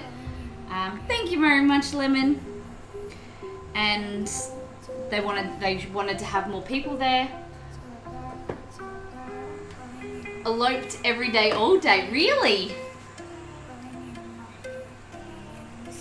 My cousin eloped and just had a party at a hotel. Yeah, see, that's what we're thinking as, you know, then a get together later, yeah. So our thoughts are, we would just, you know, if we have my parents, my brothers, and like, you know, maybe 20 to 30 people. Me and my fiance are going to elope just because it seems much simpler. Okay. But like, I'm just worried that it gets down the line and then it's not worth it really, yeah. I understand that, but there's just things like, and you know, I know that it's not right to do it for other people. If it ever come to that with the guy I'm dating right now, we'd probably end up in front of the justice of the city hall, both incredibly broke, and it ain't funny. Yeah. And we're looking at buying a house this year. a multi-stream house. But you know, it's just one of those things that I know you shouldn't do it for other people, but like I'm the only daughter, and I there's just things that I want to, you know, my dad to walk me down the aisle. I want to have nice photos, but we had an amazing engagement party where we did, you know, we had that celebration of our love. We had some speeches, so I don't know. Guys. Congratulations! I have a semi-big wedding with about 45 guests. Today I think it's way too much. If we get married again, I'd totally do a Celtic hand fasting ceremony in a medieval setting. Wow, that sounds cool. Lachlan, how are you? We're just talking about weddings and if people would elope or have like a big wedding, traditional wedding. And you know what I plan to do. We were thinking that we're going on holiday to New Zealand at like later on in the year. We just say, everybody, if you want to come meet us there. But I'm just so worried that I'll regret it. Marriage is wonderful and worth a bit of fuss. Don't go overboard because it brings a bit of stress. Yeah. And my brother's getting married, and they're copying pretty much what we did for our engagement party. So that's probably one of my biggest regrets would be that we didn't get married at our engagement party. But that's in the past, and you know we can't go back. But my brother's copying what we did for their wedding, and I was talking to him today about my sister-in-law, and she's really getting stressed about her makeup and her hair and what's going to happen. Like she was going to do it by herself because she's really the person that she is. She's quite low stress, but now it's coming closer. She's getting more and more stressed about it.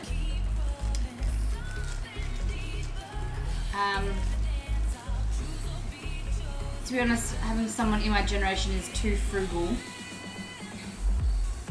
Much of anyone in my phone is, and understand the importance of saving over having something really large and grand, at least in my area. Yeah, I agree with that.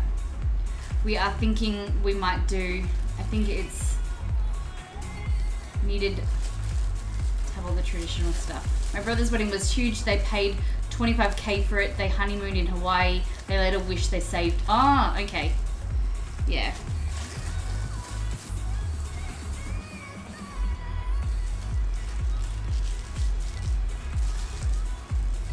Sounds interesting, and as for me, I'm relaxing after my birthday party as I was born in Australia. I do remember. Oh my gosh, I'm so sorry. Happy birthday, Lachlan.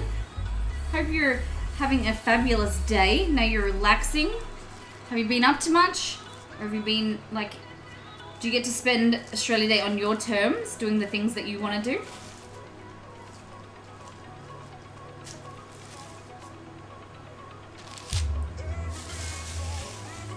Close family and friends, afternoon tea, and cut the cake. Keep it short and simple. Yes. Thank you. Happy birthday. Okay, everybody, can we get a happy birthday for Lachlan in chat, please?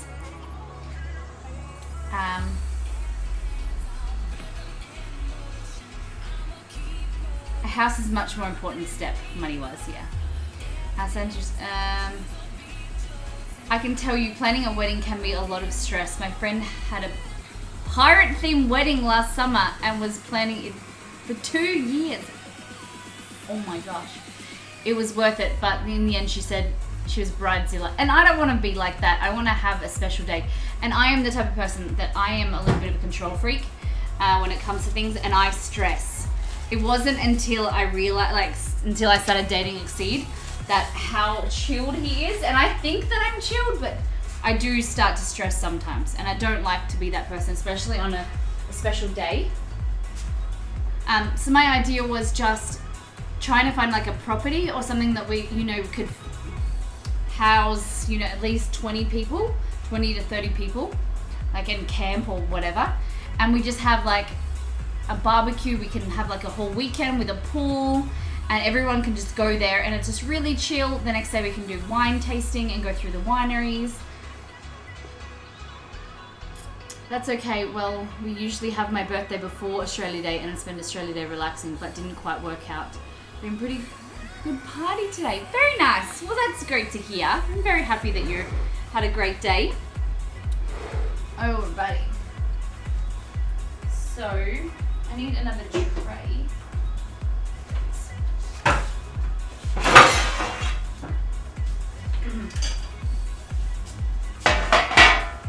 But we just need to be able to find like a property or something like an Airbnb.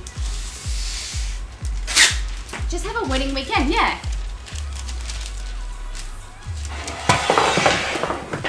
And we want to have it here because then we're not forced to invite people, you know, that if we had it at home, then, you know, and every Tom, Dick and Harry could come and we would be pressured to invite, you know, family, friends and things like that. Whereas if we have it here and we say whoever can come, you know, the people that will make the effort were the people that we want it there anyway.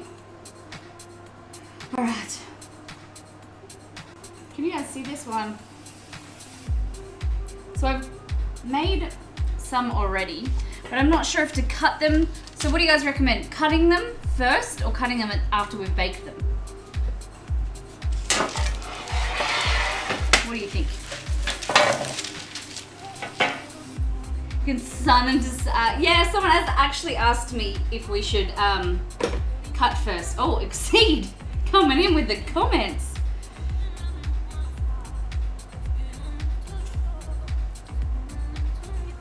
Live stream your wedding. You reckon? You reckon, guys? Cut first. All right, thank you. No one would be interested in our wedding. I don't know. I Exceed. Sir Action Slacks. Did he ended up streaming his wedding on Twitch? So there's this popular Dota 2 commentator. Could be a first actually now that I'm thinking about it. Yes, there's this popular, you'd watch, oh guys. Purge was invited and he did a bit of streaming from his phone. Oh, so they didn't actually stream. Okay, that makes sense. All right, so what you want to do is then roll it out like that, and then recut here. So this has been out for a little bit too long, the puff pastry. It kind of needs to, it needs to be soft, but not to be soft. Rach makes cakes, how you doing?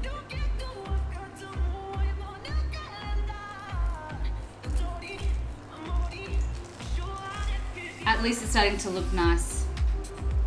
You mean this?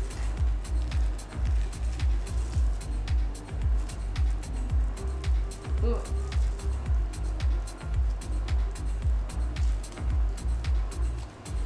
Kind of made it a little bit too small, so I'll just wrap it around.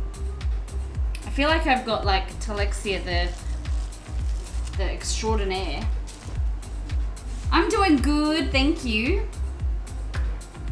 We're making some Vegemite and cheese sausage rolls right now because it is Australia Day. I would cry from the comfort of my lounge. I'm such a wedding wuss. Ah, so good. I love weddings too. I love, and I say that all the time.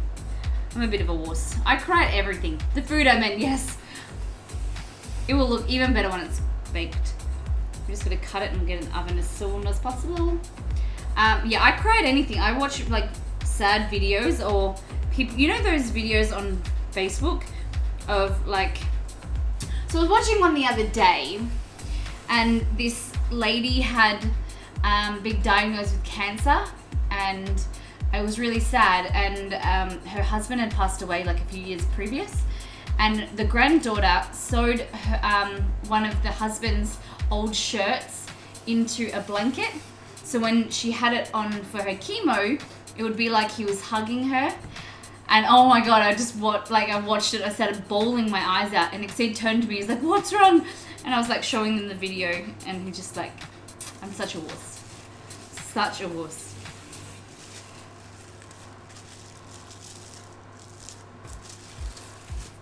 I can't help it.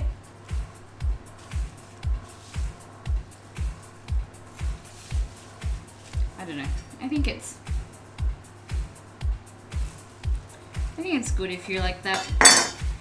Everybody's got to have empathy and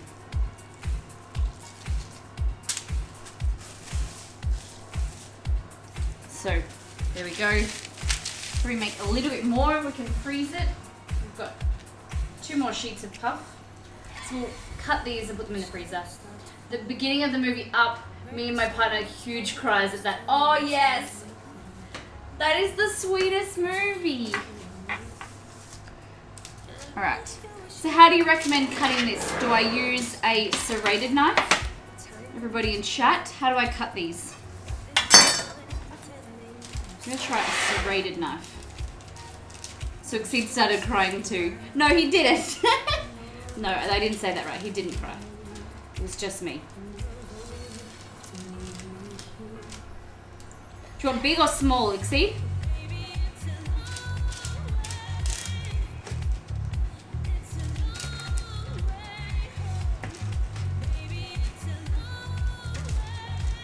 I like the end bits because they go all puffy and crunchy.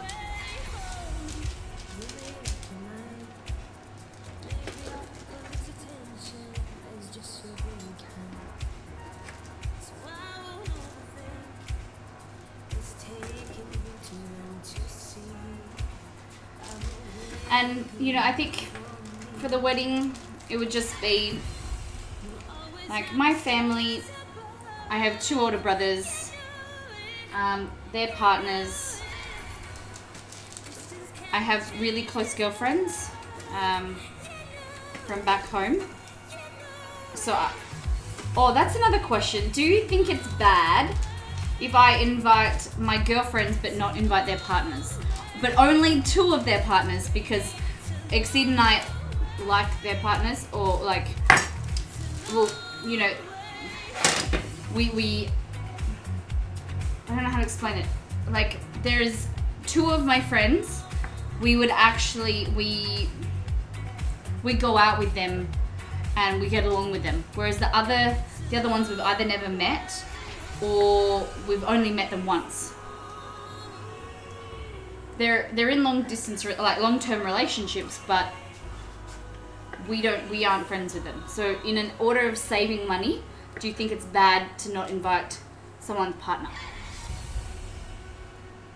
Still, I better get out and catch you next time. Thank you, Lockin, for stopping by. It's lovely to, as always. I hope you have a lovely rest of your birthday and have a lovely weekend, okay? Make sure you have a lovely weekend. Alright, this is going into the oven. Nice and hot.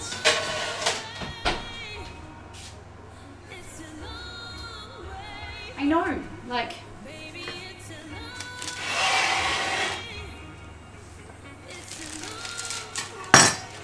and like we discussed it, and I think it would be easier if we weren't inviting anyone, like anyone's partners, but I really want to invite especially one of my best friend, her partner, because he's amazing. He's such a lovely guy, you know, when we go out.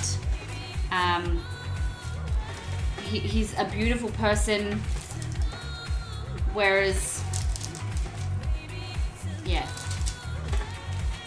my sister-in-law did not let us bring dates to their wedding.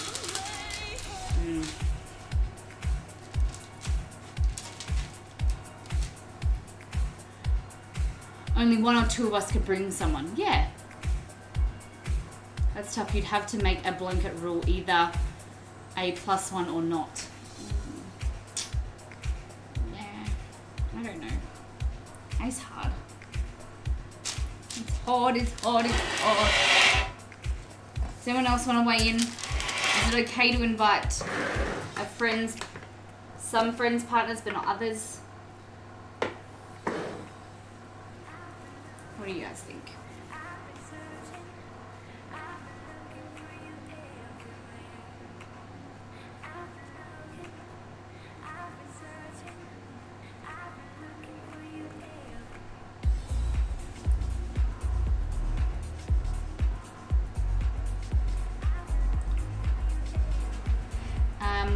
On one hand, everybody can understand that you have to save money for a wedding because it costs a lot. But on the other hand, what Telexi says, yeah.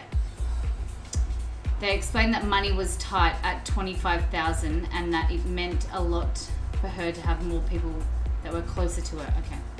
I couldn't do that.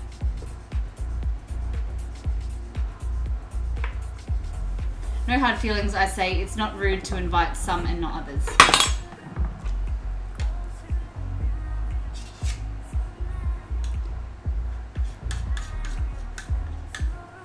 Yeah. Exceed, what would you say?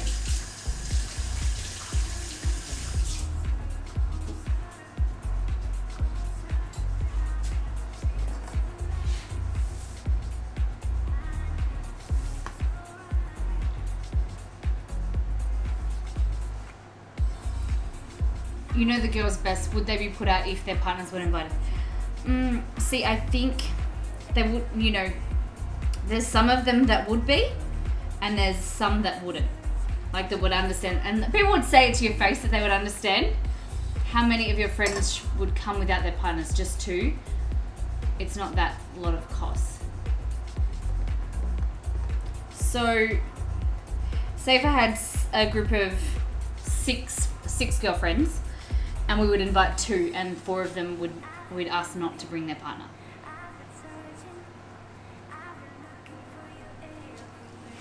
That is my question.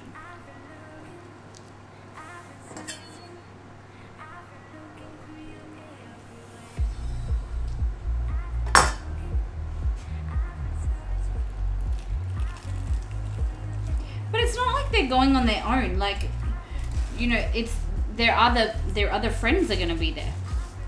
And the reason that I'd invite 2 of the partners is because they would know each other and they could talk rather than just one.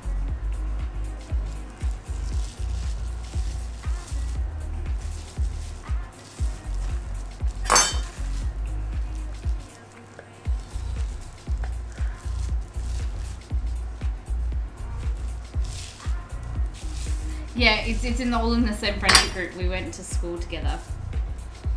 But and then you have to understand of how I would feel without going, you know, going to a wedding without my partner. So I went to an engagement party but she was a girl that I worked with. And my partner didn't go, and I wanted, like, it would have been amazing if, like, Exceed could go. But I just understood that she didn't know him, or, like, she'd never met him.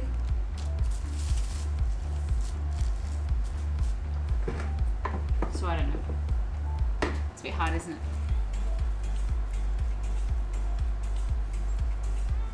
If you don't know them, what's the point of having them? Yeah.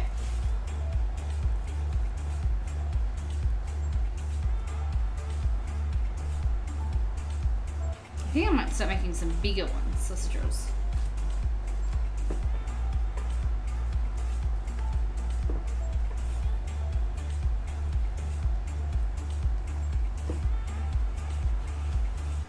There are less expensive ways to meet them, you know. Yeah, I get what you mean.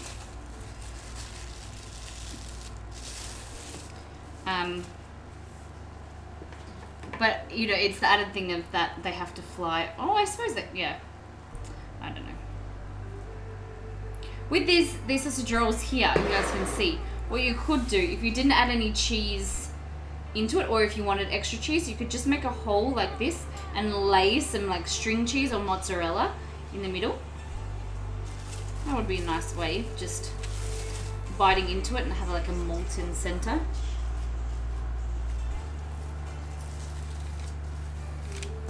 These ones are a little bit bigger.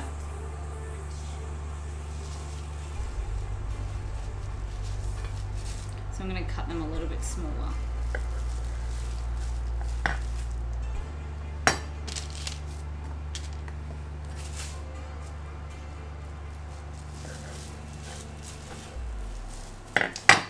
So they're a bit bigger, these ones. Oh, they're getting nice and brown in the oven. They look so good.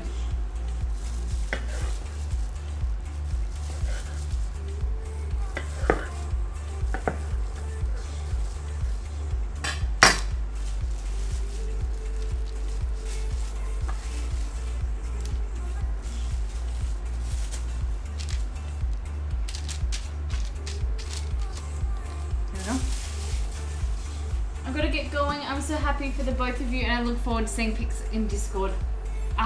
Thank you very much. Have a lovely rest of your day and your weekend as well. We'll see you tomorrow, hopefully, Lemon. As always, it's been a pleasure. See you, Liz. All right, so they're gonna go in the oven as well.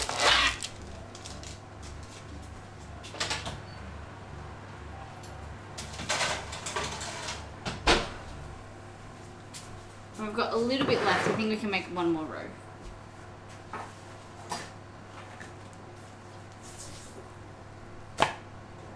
I'm just gonna cut this straight in half.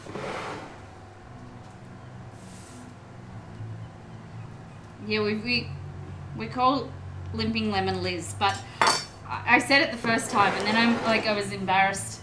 So I don't know if it's okay that I call her Lemon. Liz Lemon.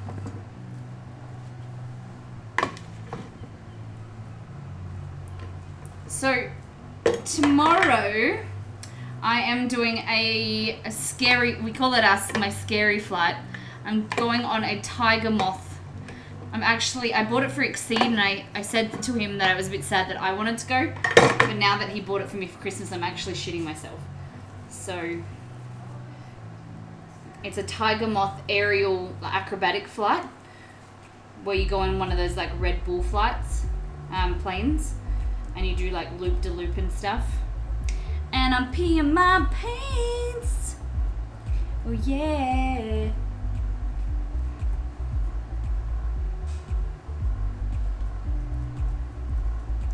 Exceed said it was scary when he did it. So how do you think I feel? I'd die. See, I'm a person, I like roller coasters, but this roller coaster isn't attached to anything. It's in the sky. That's what I'm scared of. Falling.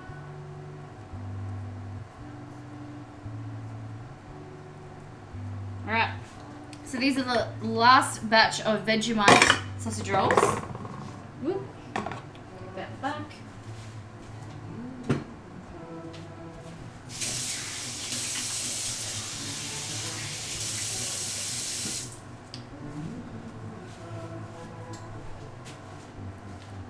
So what you're gonna do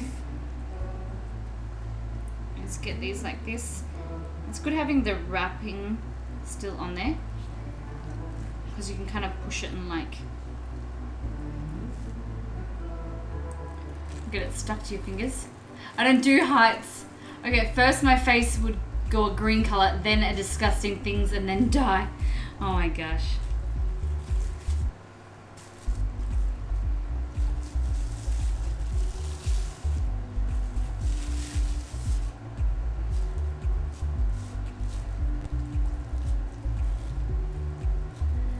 Your face would do disgusting things. You'd be sick, you reckon?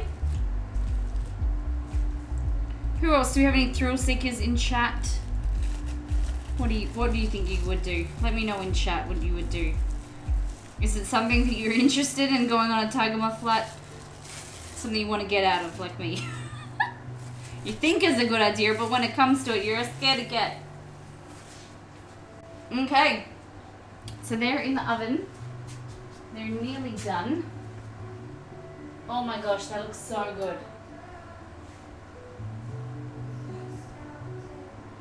Oh, so good. Alright, so the issue that we have is I need to clean my mixer because I want to make the Tim Tams.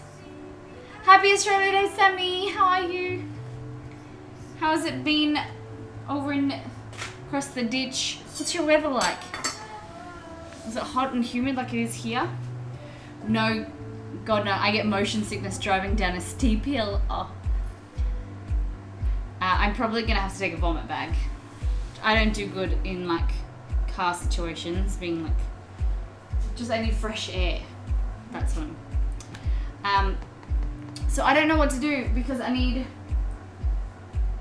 oh no, I can do it like this. We'll get onto the roast first, because we need to get that started. Today it was just warm. Oh, lovely. All right, roast. What we have here is a 2 kilo roast lamb. We're gonna pop it in there. This pressure cooker is so much bigger than I ever would expect. Done it, loved it, a feeling of freedom. Mother of Dragons, you talking about like a flight, like a scary flight?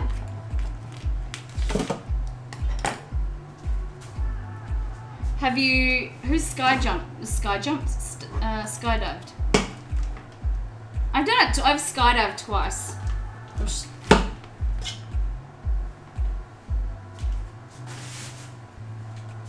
So that is your lamb leg there. So what we're going to do is we're going to plug it in. We're going to start with searing it. And then once it's all seared nicely, we've got some garlic, some onion to go in there. It's going to be a nice pull apart roast. So the most important thing is getting that searing on there because you won't have an opportunity when it's cooked.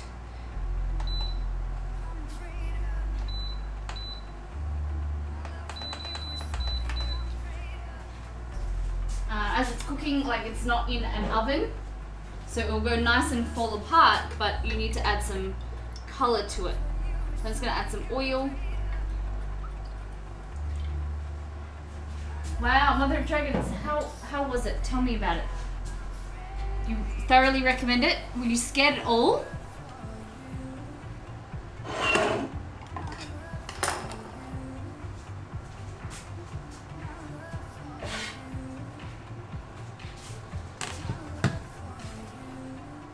Oh, those sausage rolls look so good. Okay, here we want onion and we also want some garlic.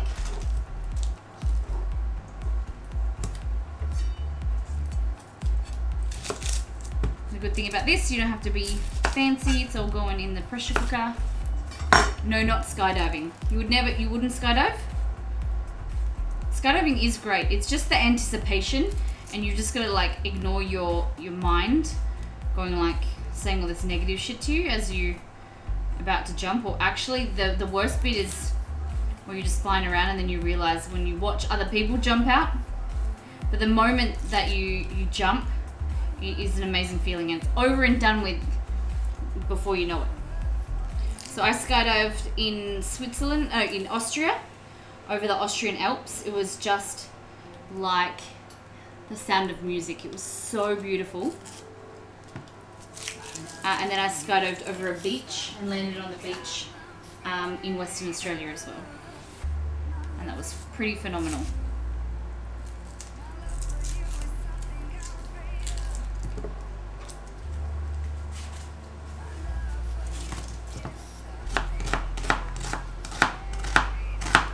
Onion there. We're going to do our garlic.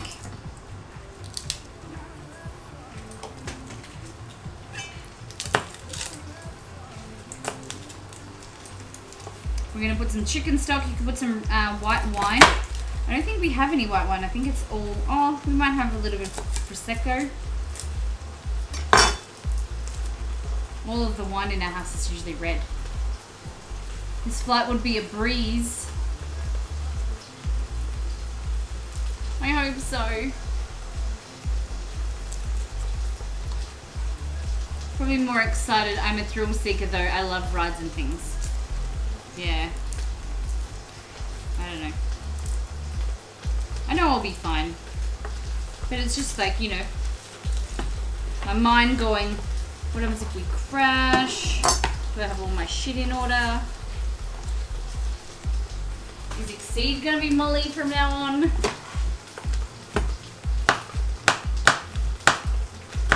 I think that would be the one upside is that maybe Exceed might get in the kitchen and stream.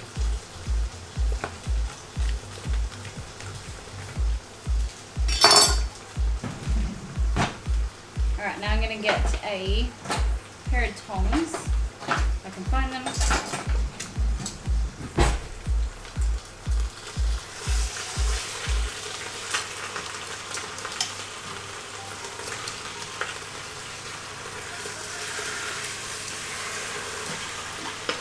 Still not done. Whoa, a little bit longer. Smell amazing. Never got an opportunity to skydive. I may have when I was your age, but not now. I'm too fragile for the landing. You can land with your legs up and then you just kind of slide in. I know I've seen, when I was skydiving, I think there was like, I'm not saying like you're old, but there's, there was 40s, 50s, and there was a 60-year-old, and I think there was they were saying, the company that I went, there was an 80-year-old lady. Age is a number, my lady. You can do anything. Alright. Flip this guy over.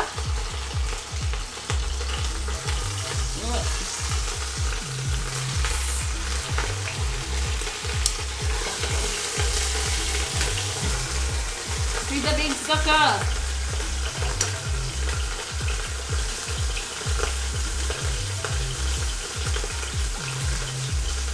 Oh, I should have put like sesame seeds or something on this. Oh, for drills.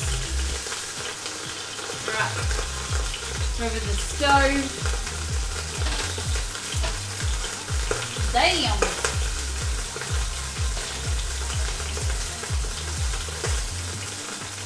Longer? Yeah, I think longer. I might actually flip them around.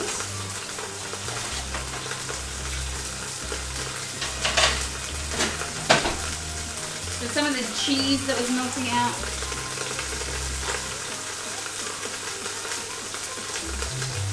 I'm just going to make up with some stock.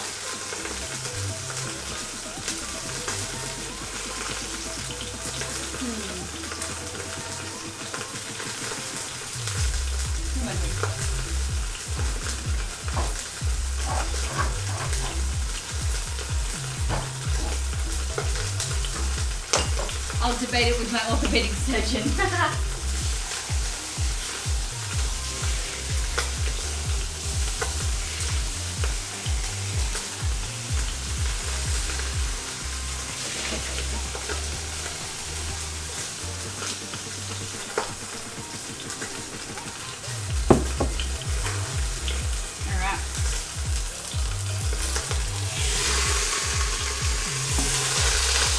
I think that'll do. Onion. Kids love the seeds stuck in their teeth. Use poppy seeds? I would use sesame seeds, but I never thought of poppy seeds. That's a good idea. Alright. So onion and garlic. So I just got some stock powder in there.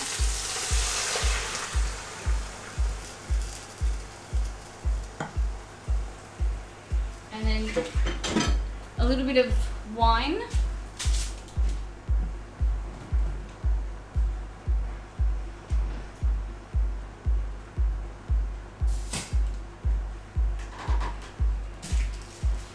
A little bit of bubbles.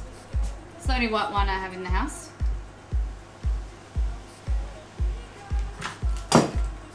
There we go. We're going to add some rosemary. Where did I put it?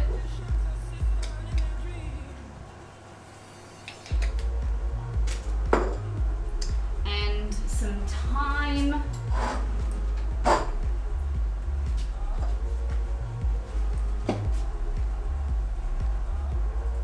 There we go.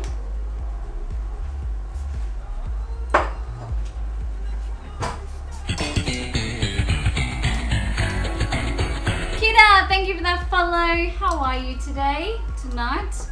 Welcome to Miss Molly Makes. Whoop. So I'm just showing you guys. There you go. So we're going to whack that on for 45 minutes. We're going to take it off. Put it over here.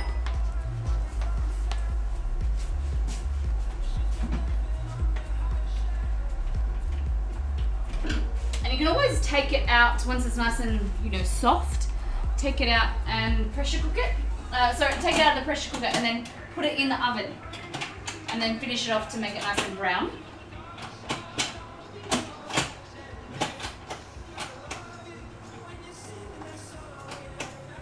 Why is this coming in?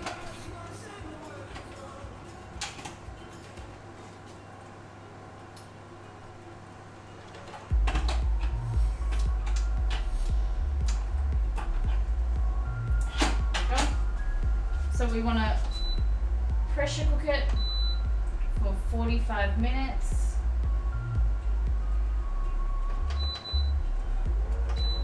And on. See?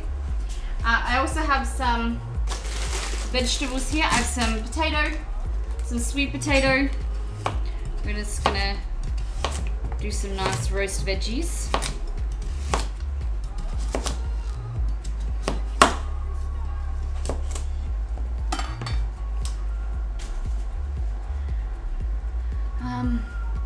Molly, you can buy pork tenderloin at the store, right? That's not a North American. Yeah, we can. Yeah, I can. Pork tenderloin, yeah. It's expensive, but you can buy it. How do you call it when you've got a song in your head for a long time and you can't get it out? I don't think it's got a name. An earworm, is that what you call it? I never heard that. I just say I've got a song in my head. Waves from Germany to Sweden. Is that a song? Oh, you're actually swaving.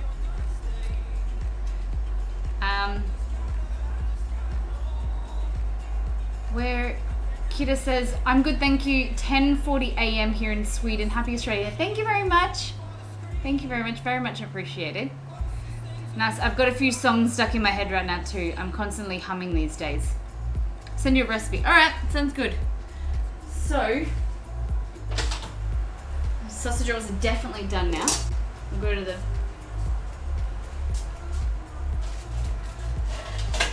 look at them. Sausage rolls for days.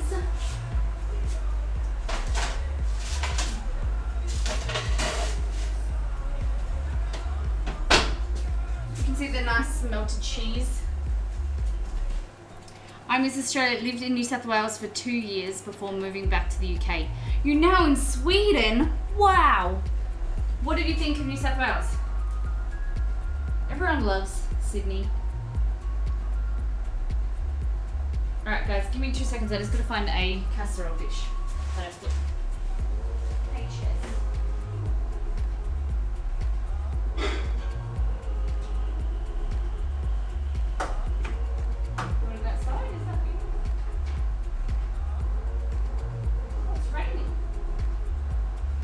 Dooly, it's raining outside. Woo, yay! Nice and cool. Alright, so casserole dish, I've just got some, oh, maybe I don't want to put it in casserole dish, I want it on a tray. Trays are hard to come by these days. Oh, I've got one here.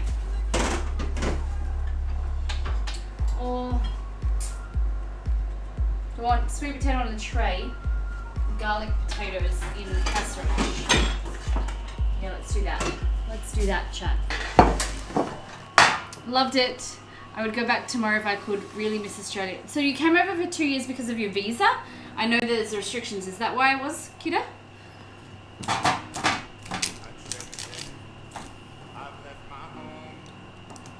Not as cool as Molly though. What do you mean, J-Mood?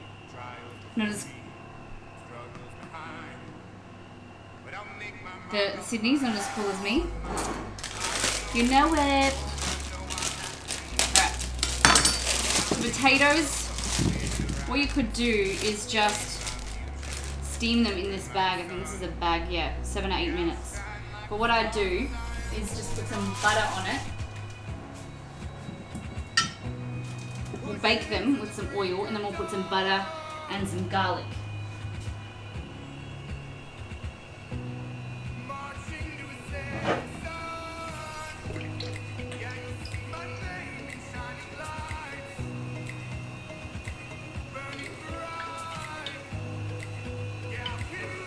Citrus and soy pork. Oh, that sounds so good. Alright, need more garlic. I only have 2 garlic cloves left.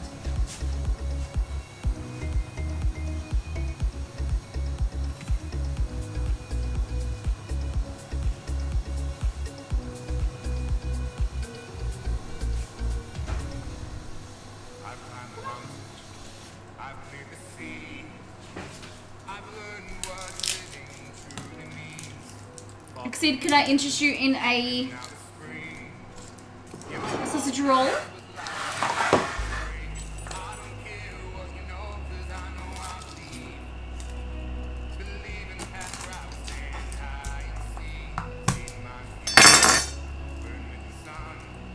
I'm just thinking, we haven't seen Betsy for a while. Bean.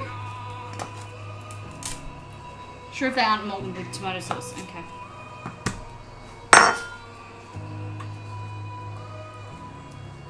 Why missed it?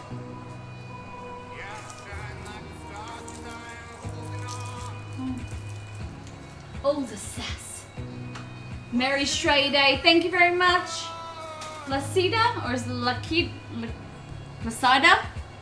Welcome to Miss Molly Makes. Thank you for that. We are just making some roast veggies right now. We have our roast lamb in the pressure cooker. Our sausage rolls have just come out of the oven. We've got a lot more in the oven cooking. We're going to do some veggies. We are going to get onto our cheesecake bowls with Tim Tams and Milo.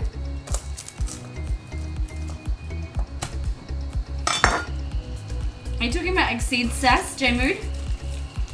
That boy is sassy. Alright, look at the stove. Look at my stove.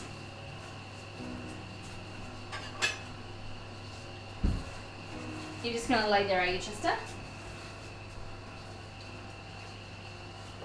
Alright.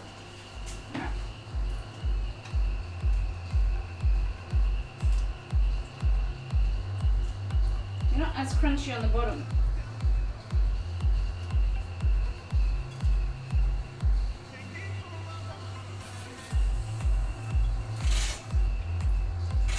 There you go, Australia for you.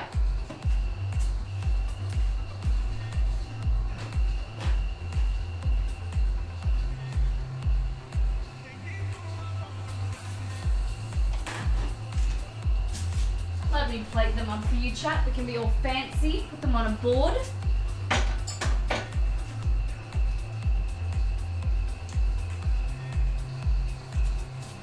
Look at my sausage rolls, ain't they tasty? Oh, I need to sneeze. Kiddo. I know I had to fly back to the UK for a family emergency, then found out I was 17 weeks pregnant, high risk, and couldn't fly back. Oh no. Oh my goodness. How long ago was that? I did answer you. Should I retell? Oh, I'm so sorry. I'm so sorry. I didn't reply. Yes, thank you very much for replying. I'm so sorry I did miss that.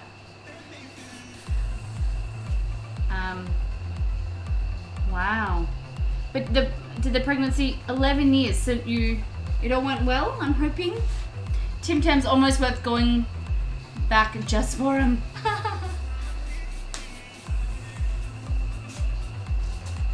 Alrighty.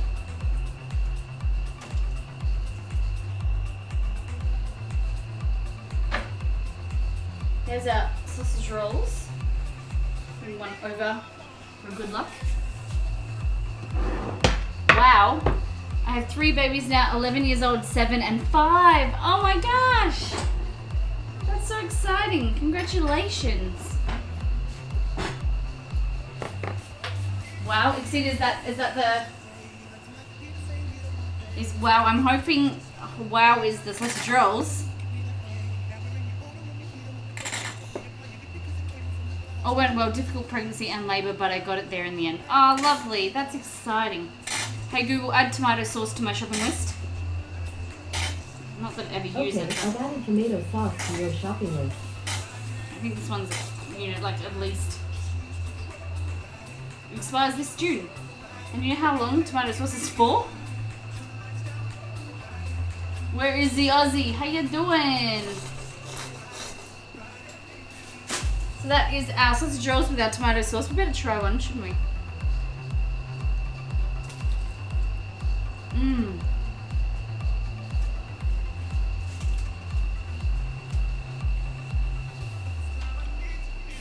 Tomato sauce. You told Google to do something. I told Google to add tomato sauce to my shopping list. So I have a Google Home here in the kitchen. I have one in my bedroom. And also my phone is a Google phone. So I can add things to my shopping list. How can you run out of Tommy sauce? I know. It's not something that I use often. How? I have it's called a Google Home. And it's a setup on an app that you can have like a shopping list. It's amazing. What is this witchcraft? You've never heard of a Google Home? Oh my gosh, Google it. Google it, Google it. You can add things to your shopping list. You can ask it questions like, hey Google, what's the time? The time is 8:52. Hey Google, what is the weather in Melbourne tonight? In Melbourne tonight, it's predicted to be 21 and cloudy. Currently it's 21 with showers.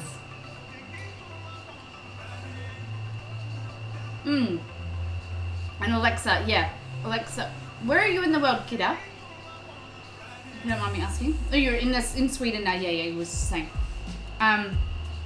So an Alexa is very similar to Google Home, but it uses Google. Okay. Hey Google, what is the weather in Gothenburg?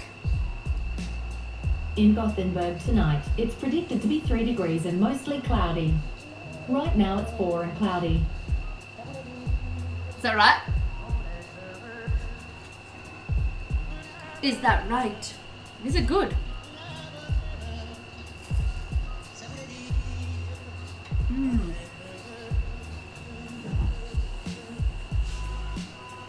Look, chat. So this is the really nice and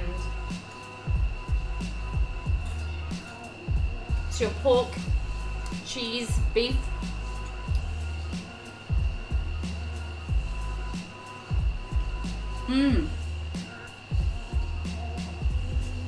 Okay, give me something else and ask it.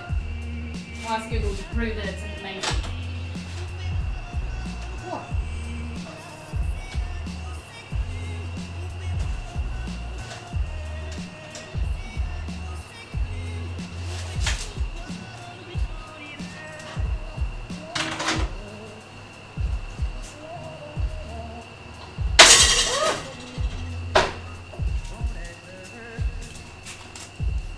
I'm hungry now. I'm off to get some breakfast. No problem. Have a nice rest of the day. Thank you very much. It was lovely to see you again. Hey Google, how long does a turtle live for? On the website animals.mom.me, they say, larger species such as sea turtles are estimated to live about 80 years. The giant tortoise, the largest of all land turtles, typically lives at least a century. Some have even been known to live for more than 200 years. Molly does that. Every time I watch her, I've eaten dinner. She makes me hungry. Bring snacks. Bring snacks, I say. Bring snacks. Romeo wants to bring snacks as well.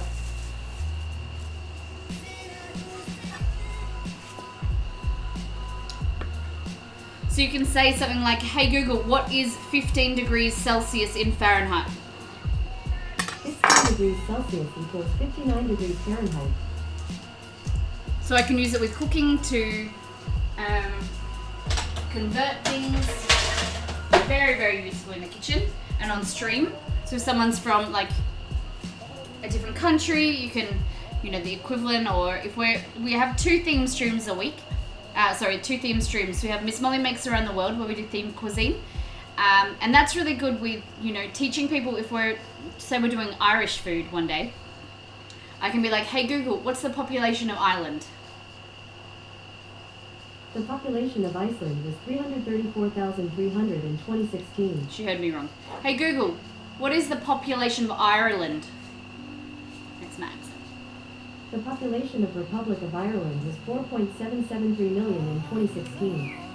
Hey Google, what is the size difference between Ireland and Australia? Sorry, I'm not sure how to help. Oh, that was a very hard question. I don't know what time it is. Look at the clock. All right. So our veggies, we've got potatoes, I've got some garlic that I'm gonna crush and put with the potatoes. So we can do some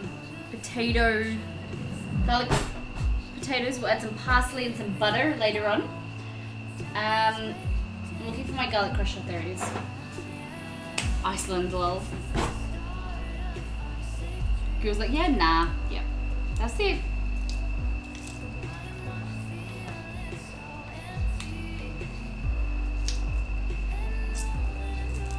And thank you, Exceed. We also have Gamer Group for those that are new to the stream. So that's what we're doing this weekend. We're doing Harry Potter themed food. Oh, squeeze. 1, 2, 3. Oh. Harry Potter themed food this Sunday. I keep thinking it's a weekend because it's a public holiday today. I keep thinking that today's Saturday. There we go. I'm gonna add some salt to our potatoes. Just told my ex I want a Google Home, so I have one.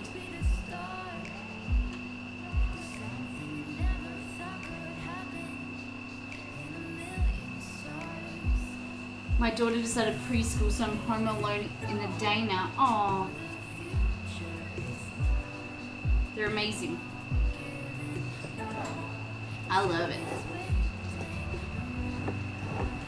And it can, if you're in the US, it can like order things for you, and it's hooked up to like the equivalent of Amazon, so you can order your groceries through it, whereas in Australia it's not all hooked up yet. You can do it like, hey Google, turn off the light in the bathroom, or turn off my hair straightener. Hey Google, sleep. Just thinking at the moment. My apologies. I don't understand. I don't understand. Alright.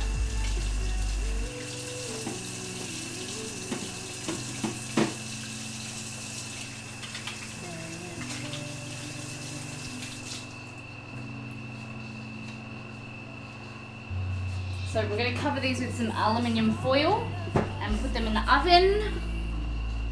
And then once the other last sausage rolls come out, then we'll put the sweet potato in there as well. And let's get on to cut. We don't even have Amazon here in Sweden. I swear the world things are on Mars. Don't worry, we just got Amazon. And it's not even that great here in Australia yet. There's not a whole lot of products on there. Let's go in the oven.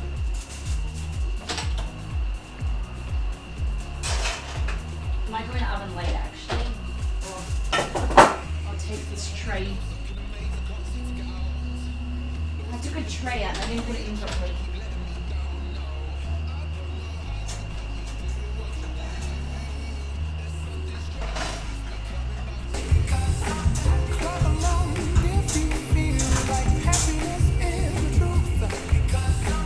Thank you for that post, Kira.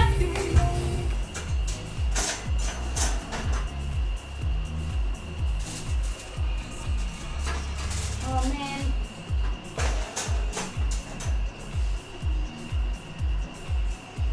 Put it back to front.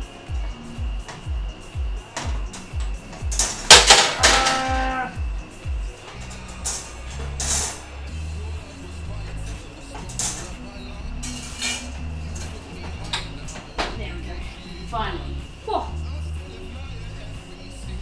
I couldn't sleep load mode initiated. No problem. You were thinking about that Vegemite, weren't you?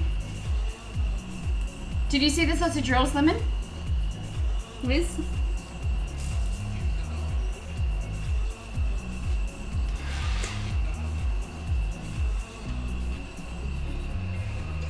Alright.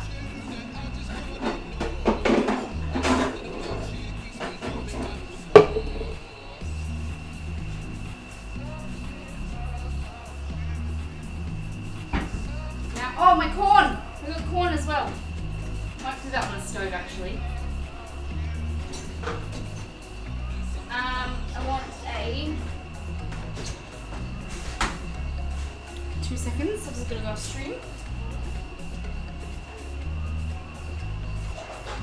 Some water. Right here, I put confection on like a month. sitting on the top of the couch, like where you put your back, and it's terrible. It's such bad manners. Well, you're an OR nurse. I just changed positions, so now I'm an operating room nurse educator. So I've gone into a management position. I started last week. Oh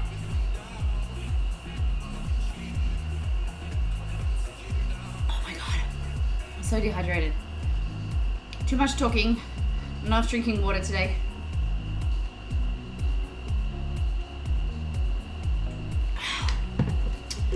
You can't ask people that say lurk mode initiated questions. Sorry. I apologize. That looks good. They look good. Sorry, Liz Lemon. I will apologize. Alright. Yeah, so I've just changed jobs. So I've moved hospitals and now I'm doing a nurse educating position. So now it's not just nurses. I'm educating everybody in the operating department. Stop eating pastry then. Shut up. Alright, in this, we're going to blend up some Tim Tams. We're going to make our Tim Tam cheesecake bites.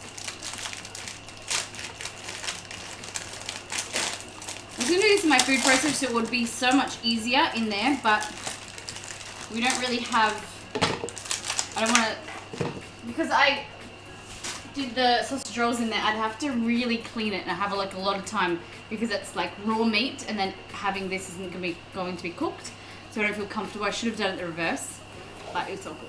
So how many have I got in there? 3, 4, 5, 6, 7. 7 Tim Tams. We might go 8 just to make it even. Even Steven.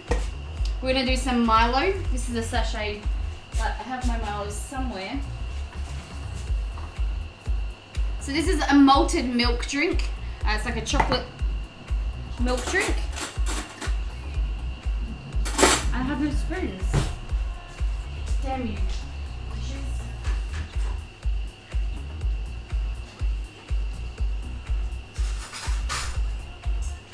Get my cream cheese out of the fridge.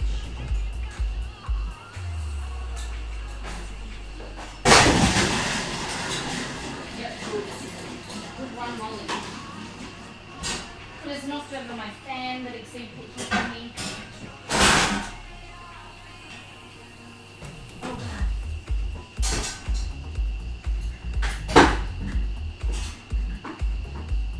I broke said fan.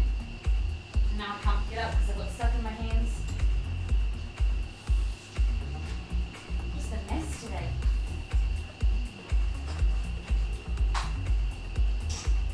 There we go. Okay. Whew, I'm done with that. Cool.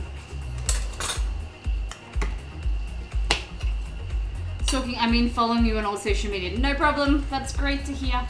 So Milo in there.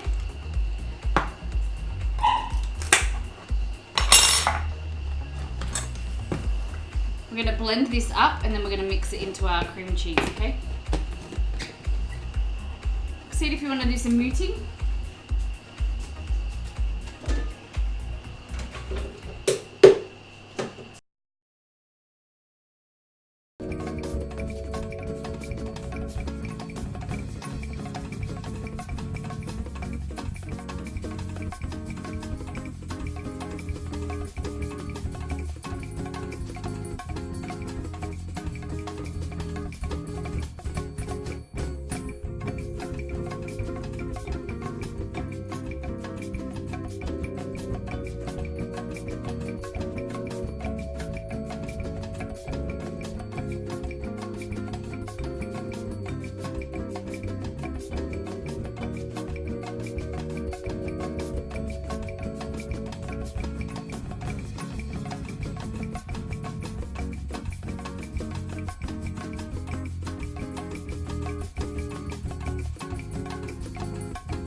So we've got our chocolate biscuit. The the mixer wouldn't actually blend them, so I had to break the biscuits in half, which is a bit annoying. So all our photos will go to all of our socials, so if you want to see them there.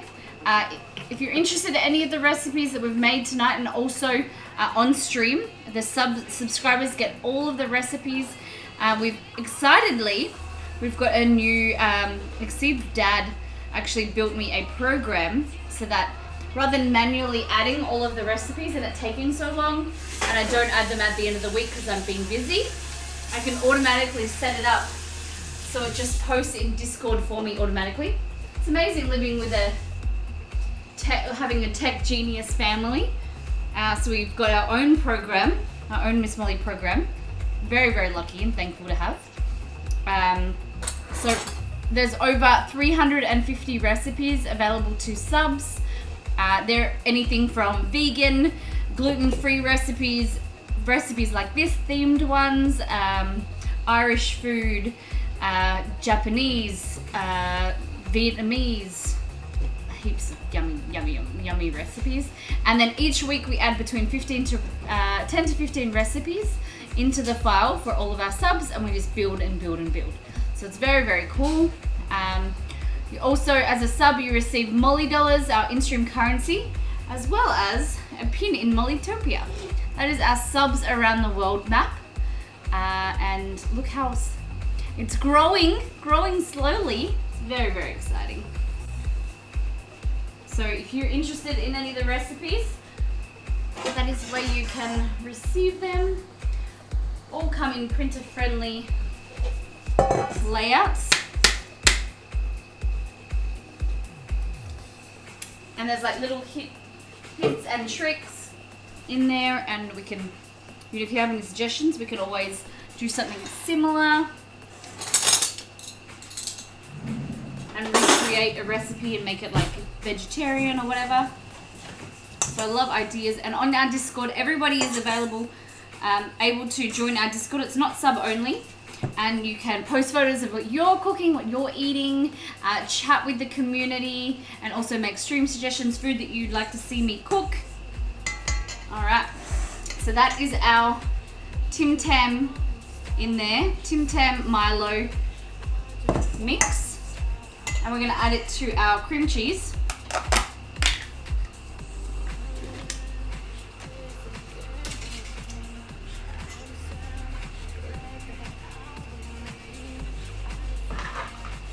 Like I said, I would prefer to be able to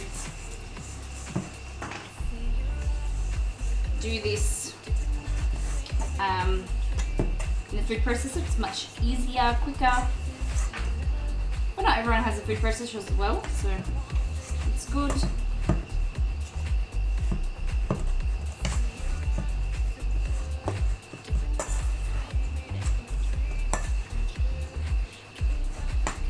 Look at that. Very sweet. Tim Tam Walla Walla Bim Bam.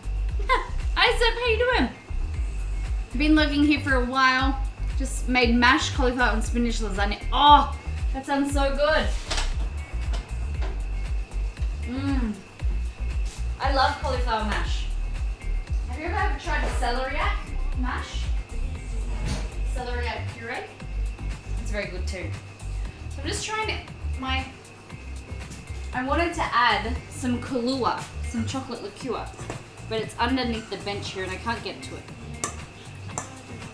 because of the new stream setup. Might add a bit of spiced rum.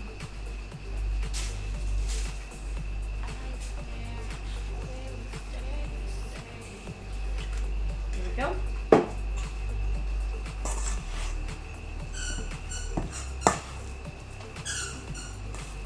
And these truffles are so easy. You can add whatever you like. Just cream cheese and cookies is so easy. Do similar ones that they do Oreo.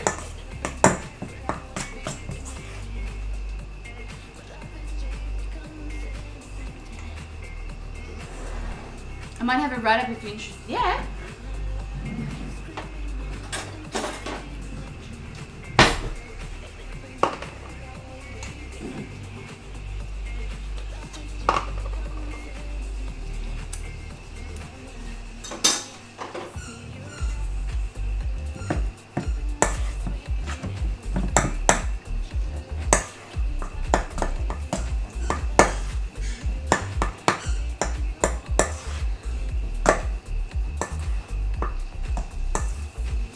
these can be rolled in cocoa, dipped in chocolate. It's all, you know, how much time you have, comfortable. I'm probably not going to put them in chocolate. I might roll them in cocoa.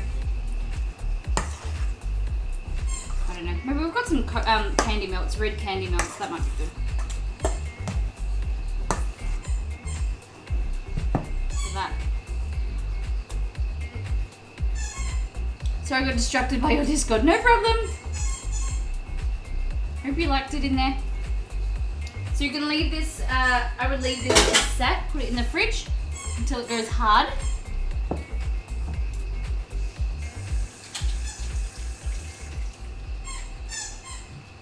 So that's what I might actually do. Pop it in the fridge. We'll get our vanilla slice out.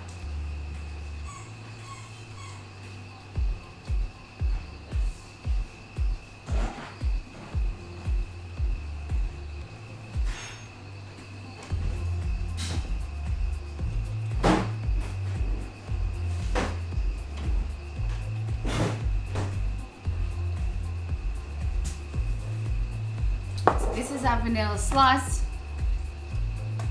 Nice and crispy. Alright, now it's time for icing. I'm going to make a passion fruit icing. So here I have, let me just find the recipe. I want icing sugar.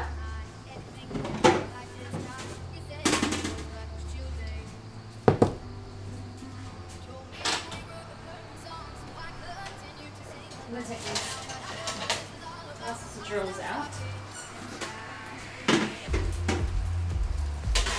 Put in our sweet potato.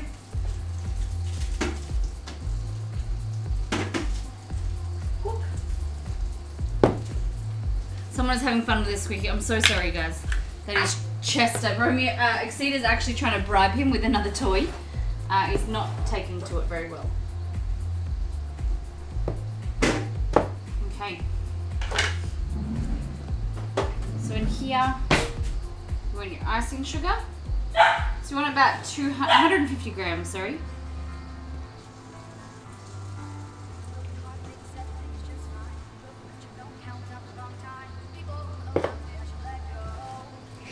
Fiona May, Mama Molly's in chat. How you doing? Happy Australia Day. Mama Molly is in Malaysia? You're in Malaysia, Mum? How you doing? So we have a roast lamb in our pressure cooker. We've just finishing our vanilla slice. These are our sausage rolls. We've done Vegemite and cheese sausage rolls tonight. Cheesecake and macarons, no way. Limping Lemon, send them to me. I've been doing a bit of Google while you've been lurking. Langkawi. Hey Google, where's Langkawi? According to Wikipedia, Langkawi, officially known as Langkawi the Jewel of Kedah, is a district in an archipelago of 104 islands in the Andaman Sea, some 30 kilometers off the mainland coast of northwestern Malaysia. Cool. Hi dogs. How you doing? Googling, I'll put in Discord. Thank you. Rush, how are you?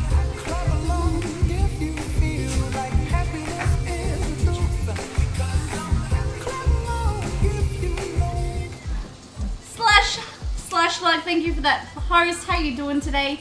My name is Molly. Welcome to Miss Molly Makes. It is Australia Day today, so we have dogs running around. This is Steve. This is Steve, our kangaroo. His ear was stuck in the pantry. We are making some Australian food today, so we have our roast lamb in the pressure cooker. We are just finishing off our sausage rolls. We've got our vanilla slice here as well. Alright, so these are Birix, how you doing? These are Vegemite and cheese sausage rolls with some tomato sauce, of course. We also have some vanilla slice. So vanilla slice is layers of puff pastry So crispy puff pastry that has been flattened. Then it has a thick layer of custard, more puff pastry. Miraka Mate, thank you for that follow. No pants. Puff pastry, and then we're gonna make some icing to go on top. How is everybody doing? Oh, wrong one. So that rest of our sausage rolls, and we've just finished our Tim Tam cheesecake. That's in the it's like a cheesecake bowl. So we've mixed it all together. We've put it in the fridge to let it cool, and then we're gonna roll it into bowls, and we're gonna probably cover it in cocoa or chocolate. How's my knitted hat coming along? You just got in from work. Oh, nice. Happy Australia Day, everybody.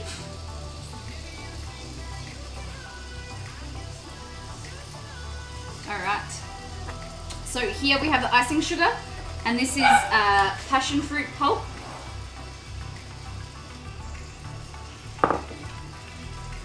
So we're gonna mix that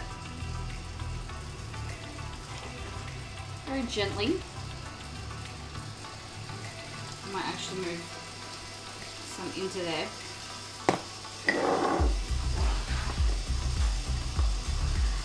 It's a bit easier, isn't it?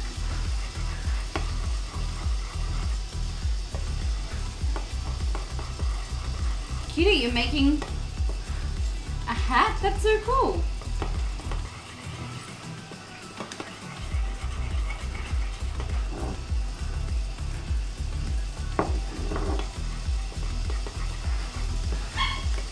The dogs are playing. Have you moved your camera, Molly? You seem closer. I do. You're the first person that noticed. So now we have wide angle. We're closer. The microphone is closer as well, and you can see more of the like area. Everything's a little bit closer and better quality as well. So we've got these amazing webcams that we haven't been using to their full capacity.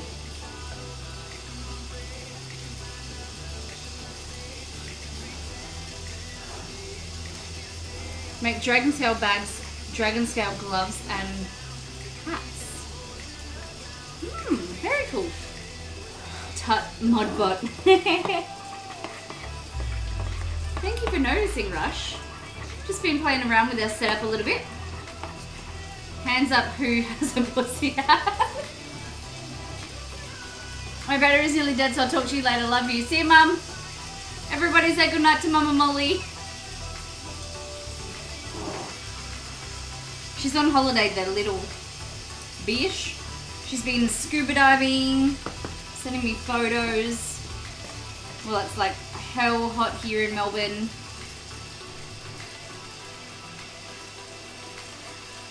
I notice everything. That's good. Only because I'm bold for them cold winter mornings. Yeah.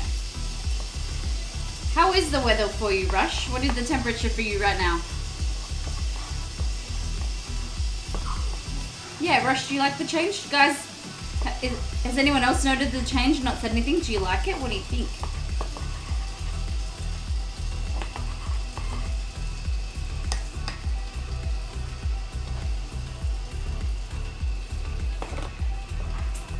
I think I'm also going to put in some of these seeds, passion fruit seeds, right? So you can actually see that it's passion fruit.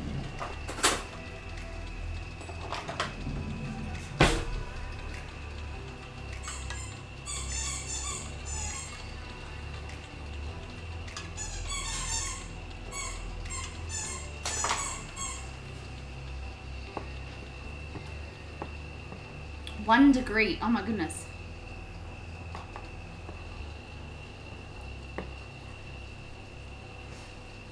I still think that you haven't. I did promise. Have I not posted the video? I have to. I have cleaned it. I promise. I need to do it again. How often am I supposed to do it? Is there like a limit, or like once a week? Err, how you doing? The puppy, I know. He's very annoying, isn't he? Bloody dogs, I tell ya. My icing seems lumpy. I don't know how to get it out. I've never had this issue before.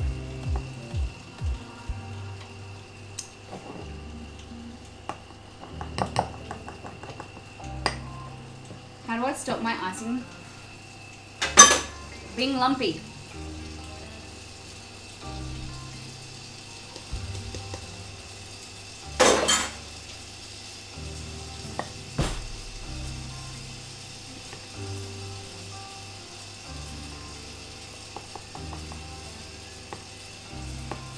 Use a fork. I don't have ice for my. You wouldn't believe, but my whisk broke on stream. It broke into 2 pieces, so now I have no whisk. Oh, I just put the.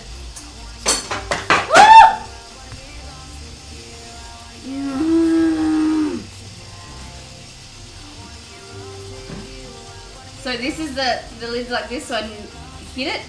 And now there's passion fruit pulp all over the floor. And the dogs have decided that they'd get up and have a look. You want to have a lick?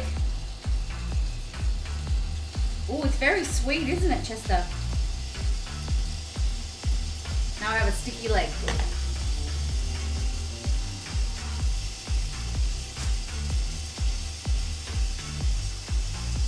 Do kangaroos catch? Do Australians catch kangaroos to make pies? No. There's people that actually do that. So in Australia, kangaroos are a lot of the time in most areas, in farming, they're quite pesty. So they are hunted to stay away from areas. So they eat a lot of crop on the farm, and they bring around foxes and things like that.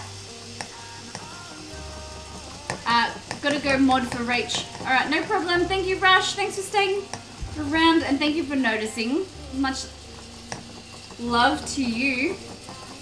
Sift icing sugar and stir with a knife. Yeah. Mother of Dragons. It's a bit silly.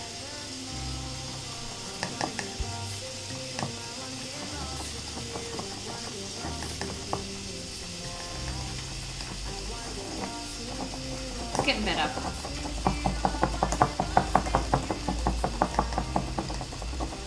Kangaroo hideous meat. It's very, very red. Like you'll see it. It's very gamey.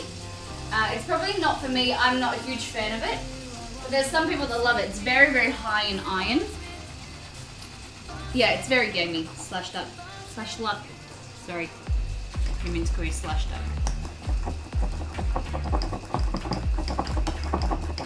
Alright, so this is our icing. We're going to pour this all over once we clean up. What's up, room? You want to go to the toilet? Chester, I don't know if he's getting freaked out like a... You know, have you seen the videos of babies eating lemons? Where they pull those hideous faces and then they, like, try it again? Because they like it. It's like Chester right now. Ostrich meat, Chisma. Kidda, you won't believe this. So, we actually, my family used to breed ostriches. My mum was one of the first, my mum and dad were the first ostrich breeders, I think in Australia. I'm not sure if it's Western Australia. But we used to have a lot of ostrich meat and it was so good. If you need help with shroom elements, let me know. I've been learning a lot about it. The OBS rush or like the standard? I don't, Exceed does all that, so I'm not sure. I'm not sure. There is an ostrich farm near my parents in the UK. Ah, ostrich burgers. They're good. Yeah, the quality of the meat is gamier, but it is really low fat. And one ostrich egg is equivalent to 16 chicken eggs. So we always used to have like quiches and things like that. And also make hamburgers. All right.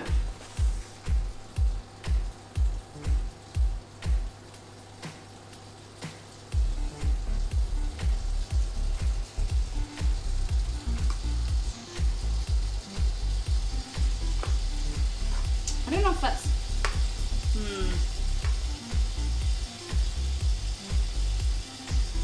know about this. Pass it on to Exceed. He's listening. Don't worry, Rush. Thank you for your help and offering. It's very kind of you. What I'm going to do is just take some of this out and put...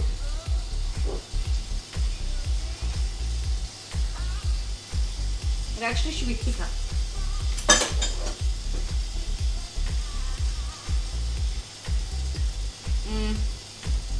Mama said I should... Mother Dragon said I should sift it, but I can't bother.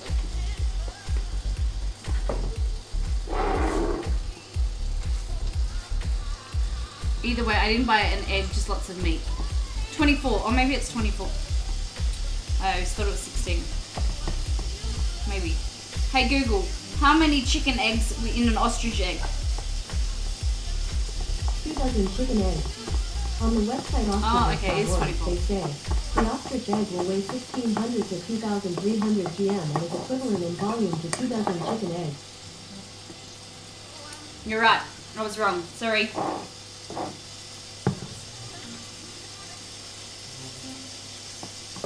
So I wanted it lighter and thicker like this.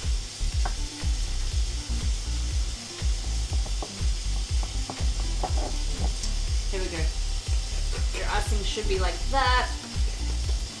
Nice and thick.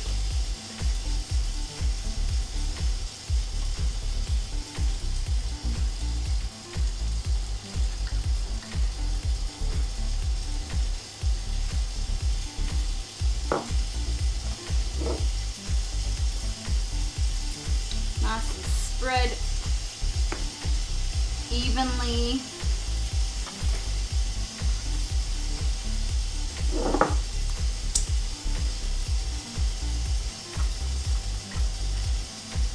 Everyone was very excited about vanilla slice, so I hope I do it the service that it deserves.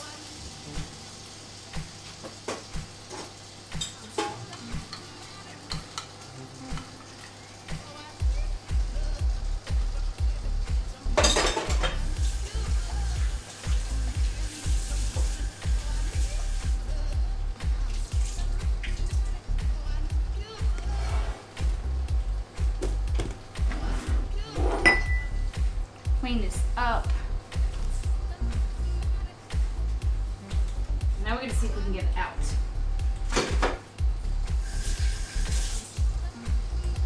First cut is always the hardest.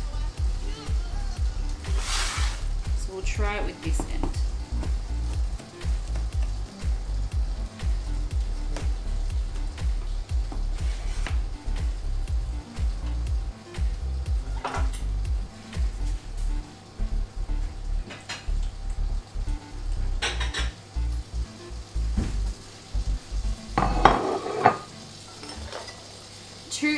To go. 2 hours ago we hit 250 hours stream. Oh my goodness.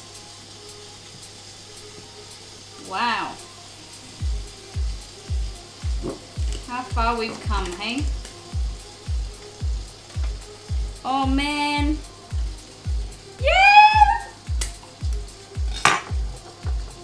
Look at this. Oh, you can't see that side, but that. So you've got your puff pastry, your custard, and your puff.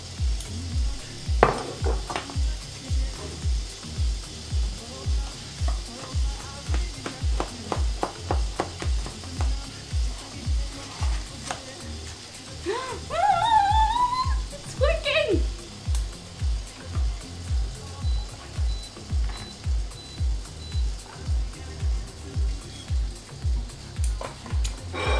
Look at this, chat. Beautiful layers. I'm so happy with that.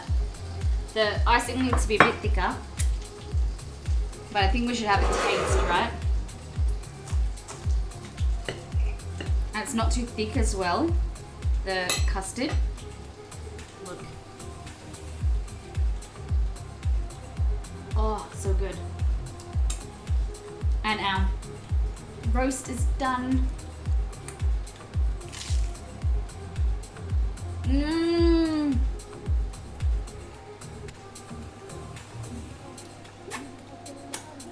So good.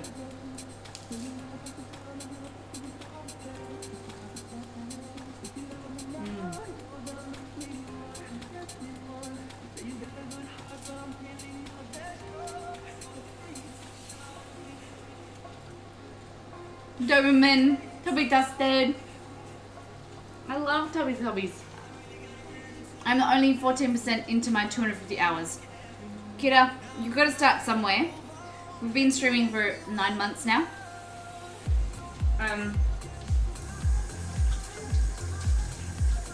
You know, you have to start somewhere, and 250 hours for me is nothing compared to other people.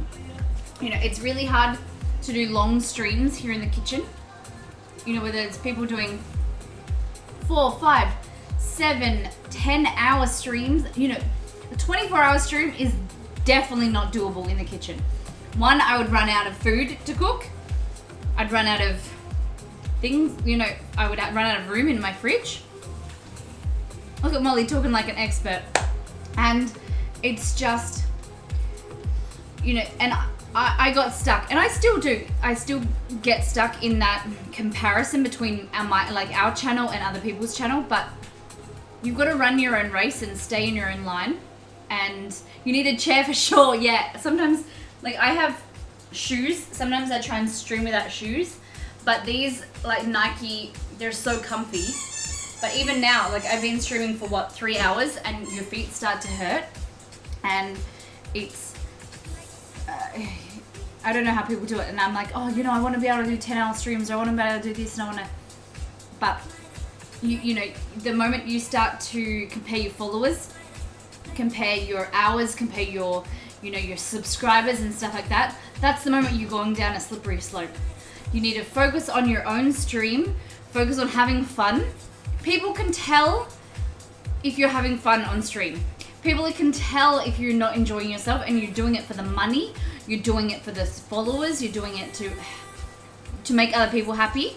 You need to, if you're a streamer, you need to focus on having fun and doing it for yourself and doing something you love. Like, I love cooking, and there's some days where I would just like to get in the kitchen, and you can see it on stream. There's some days where I come in and, you know, I just want to get the food done and kind of, you know, go and sit down, or I want to go to sleep. But then there's days like this where I'm, you know, I've been prepared all day. I'm excited, and it tells with your energy. And it's also, it's really important, you know, having people view, but then also interacting with stream. I love chat. Chat makes my day, and it makes my stream so much easier. Don't flex the Nikes. And, you know, streaming is so much easier with chat, but sometimes you don't always have chat. So it's growing and being able to be a presenter when you've got no chat, because it makes it easier when there is chat. And Doberman, thank you so much for that follow. I'm on your baby stream. I'm a baby stream too. I believe that as well. And if you always think of yourself as a baby stream, and, you know, you're pushing to grow, and you're pushing to be better, you always succeed, because that you always have to keep that drive. Because, you know, if you get to partner and go, oh, I'm partner now, I don't need to do any shit, then then your viewer base won't stay around because you're not motivated anymore, and you've got to do what you like. What dog do I have? It sounds like a Frenchie. I have two. So I have the one that's making a lot of noise at the moment is Chester. He is a cavoodle. He's 3 months old now, I think. 4 months old. And Romeo, he's 6. So he's a multi Shih Tzu poodle. Aussie Day, is that Osborne's? What? Australia Day? Gee, how you doing, Gary? We are celebrating Australia Day today, Aussie Day. We've got roast lamb that's in our pressure cooker. We've got some, bring Chester to the Melbourne meetup. There's a Melbourne meetup? What do you mean? You just want Chester? What about Romeo? Romeo's loved too. He's the original. He's the OG of the stream. It marks the anniversary of the 1788 arrival of the first fleet in the British ships in Port Jackson, New South Wales. That's where you guys want to know, Sydney, yeah. Your Melbourne, oh, my Melbourne meetup. Yeah. Of course. One day we'll do a Melbourne meetup.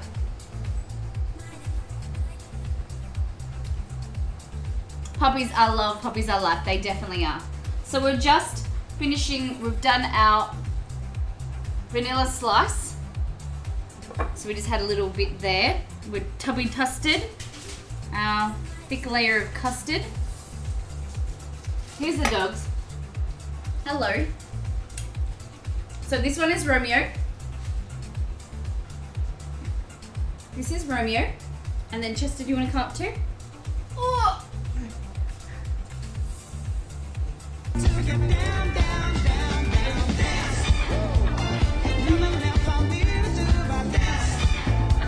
So Chester on my right, Romeo on my left. There you go. There you go. Chester is small, younger, but bigger.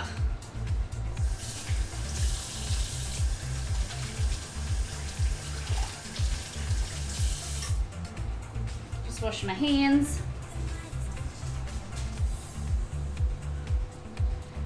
I heard Doberman say Aussie and I immediately thought Osborne. Yeah, that's common.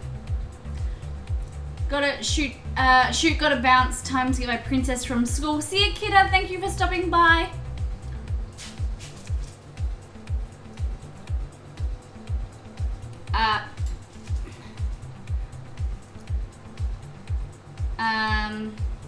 How have you been? I've been really well. Been very well. I started a new job on last Monday, and so that's going really well. I really enjoy it. I'm doing education, so I'm educating not only the nurses in the operating room, but the whole staff, make sure they're doing the right things in theatre,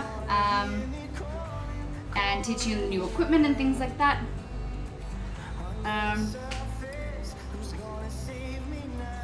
I'm from New Zealand, we say Aussie. Yeah, it's all Aussie.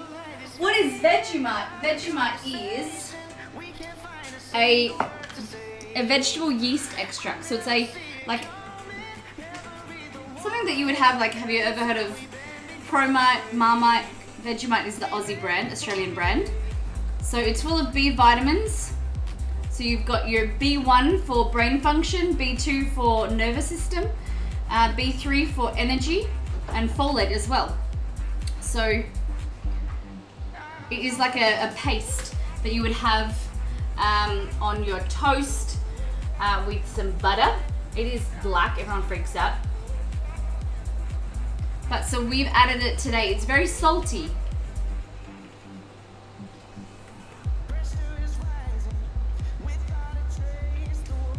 Vegemite is something that someone eats when they don't know how good Marmite. Marmite is crap compared to Vegemite. It's so bad. It's something that you grow up with, I suppose. I always grew up with Vegemite.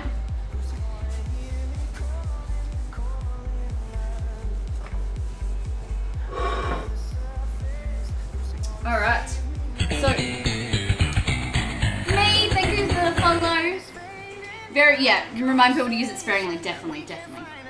So these are our Vegemite and cheese sausage rolls. So Vegemite, as I said, is very salty. It's got full of umami, which is like big mouth flavor. And we've used them with some cheese, some beef and pork mince in there as well. And a little bit of rosemary. It's created a really nice sausage roll. And you bite into it and it's got little bits of cheese in there. We've also made our vanilla slice. So this is layers of puff pastry with some nice thick custard and with a passion fruit icing on top. The dogs. Let me just get our potatoes out. I'm gonna have to I keep stepping in this stuff on the floor. I'm gonna have to mop the floor and drop some stuff.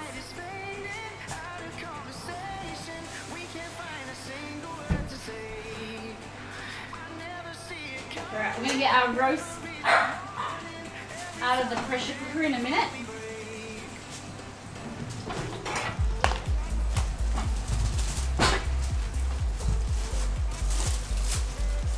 Garlic roast potatoes.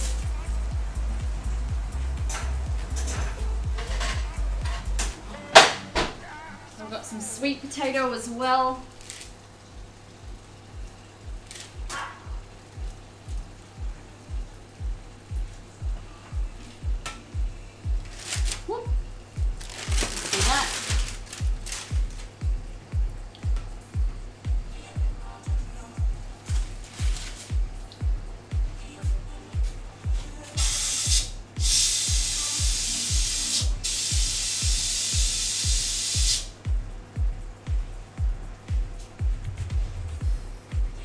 yap? Who's the yappy one? Well, it depends. So, if there's noises outside, Romeo will bark. But if the puppy, rude vibes, thank you for that follow. If Chester wants to play with Romeo, Chester will yap at him. So there's barking and there's yapping. It's a bit annoying, I know. They've just started doing it more and more on stream. You can call it Kumara, it's okay. It's not Kumara, it's sweet potato. That's what we call it. Black or light brown. So the black one is the barker and the light brown is the yapper. Yeah. Okay, so pressure cooker. Just gonna release the last bit of pressure and get our roast lamb out of there. So the roast lamb has been cooked with garlic and onion, some thyme and rosemary, some chicken stock and some white wine. So I'm just depressurizing it. It's been in the pressure cooker for about 45 minutes. Okay.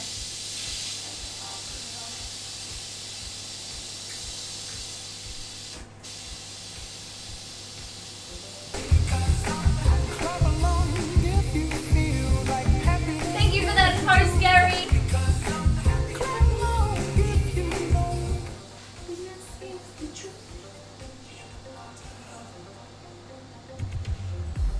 Yeah, they're running around at the moment. It's about this time. This is the time usually we go to bed at 9:40 and then they decide they want to play. Oh my gosh, this lamb looks amazing. Alright, we'll bring it over. Whoop.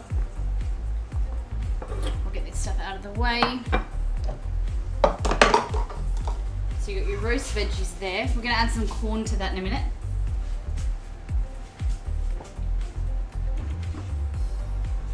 Like I said, you could take this out of the pressure cooker and brown it even more, but on mobile, so doing what I can. Oh, no problem. Thank you, Gary. So that is your lamb, and you can pull it away with a spoon.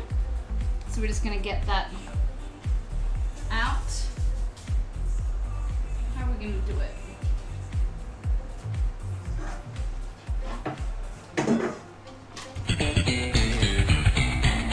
Koalas! Thank you so much for that follow. Koalas will rule. Thank you, Dawn. Thank you so much. Alright. So lamb. The problem is that it's so amazing, so soft that it falls apart when you take it out of the container. Alright. You want to kind of do.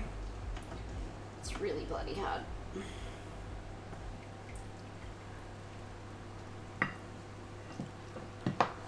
Oh my gosh.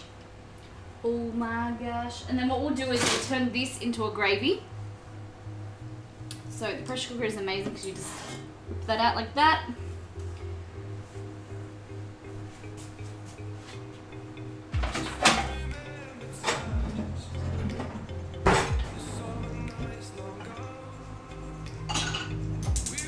Okay, can we go to the stove, please?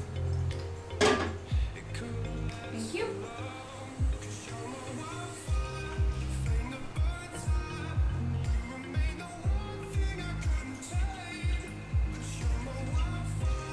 So to make a gravy in a shorter amount of time, you want a pan with a more surface area.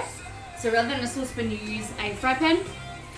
Our friend Lemon can't sleep.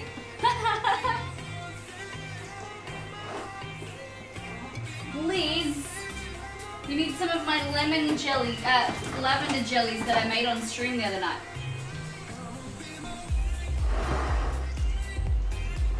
So, add some sweet potato.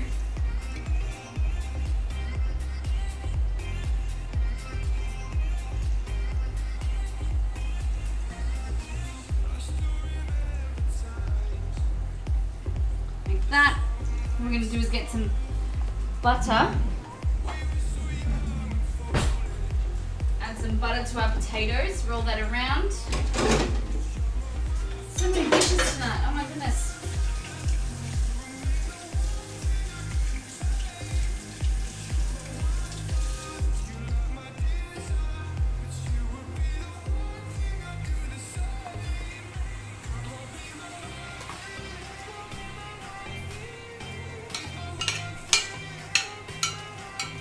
My lavender jellies I made a few days ago. I'll pop them up tomorrow or Sunday. Will go up. And they're just gelatin, some coconut oil, coconut milk, almond milk, lavender essence, and really good for calming and helping for a nice natural sleep.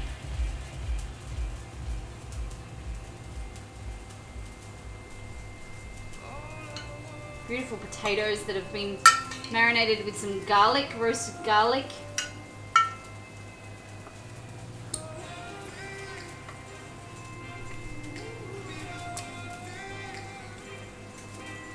Terrible. Butter's expensive? Oh my goodness.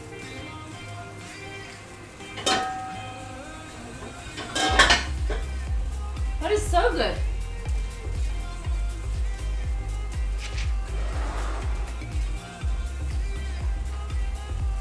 And if you're worried about that it's not brown enough, you can always do something like this.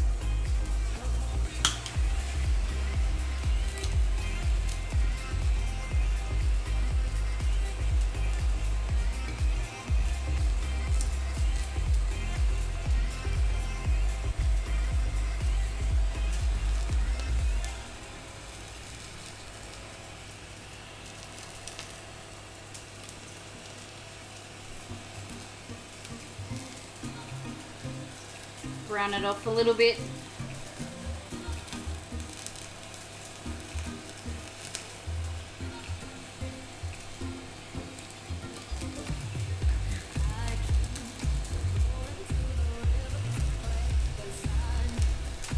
I love this thing.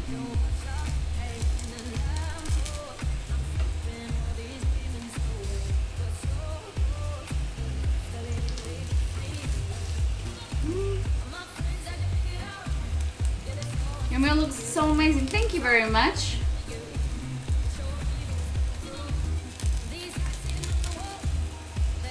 A little bit of extra color.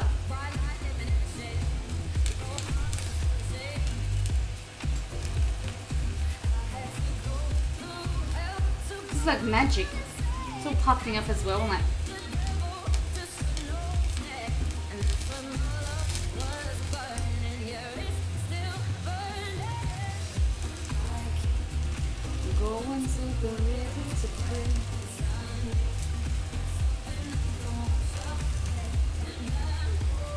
And then we'll serve it with our reduced juices.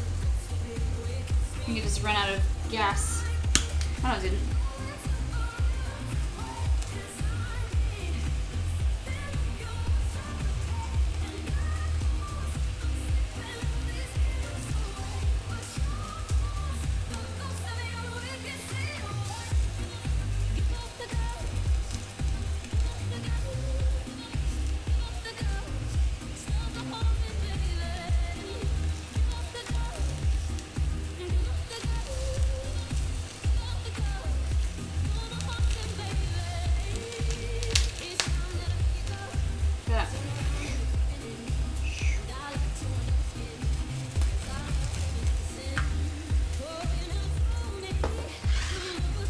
And then we'll get our, that's still reducing down nicely. What we could actually do is I wanted to cook some corn.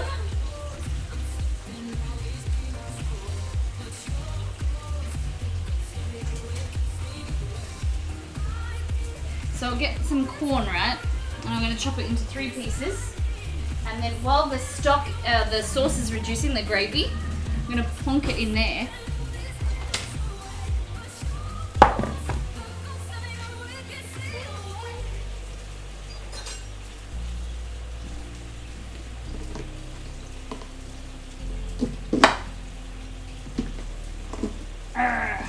Cut this. Alright. So we can do this.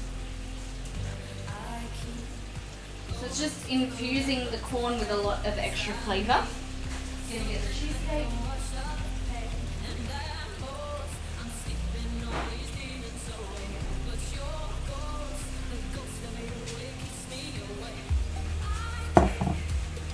Where in Australia are you? We are in Melbourne.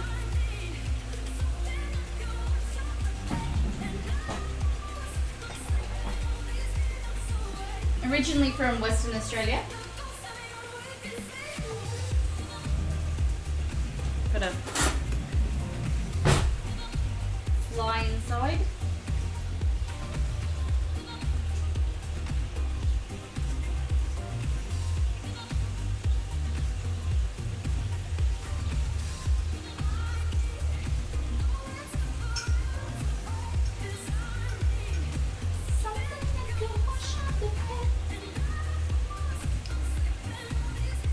It's because you are chill. What do you mean? About Melbourne or Perth?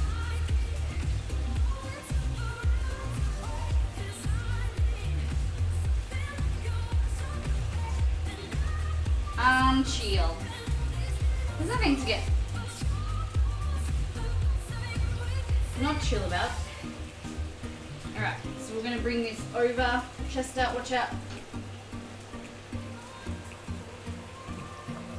I will burn you, dog, if I trip over you.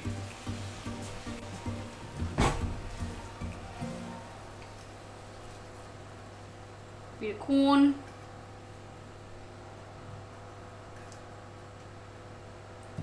Don't fall out. There we go. So keep reducing that down. And we'll make our good culture. Melly is chill, yeah. It is. Melly. I've never had anyone call it Melly. Alright, now we get into our cheesecake balls. So these are Tim Tams Milo, blended up with some cream cheese. And that's it. Really simple.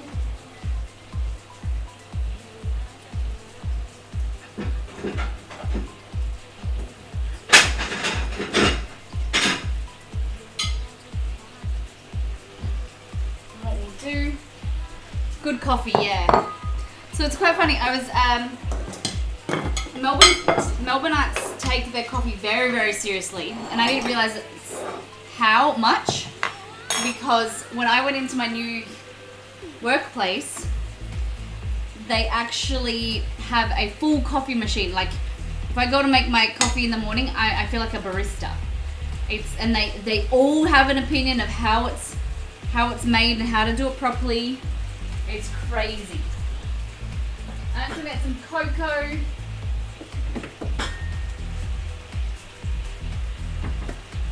So here, I'm just going to do some cocoa powder.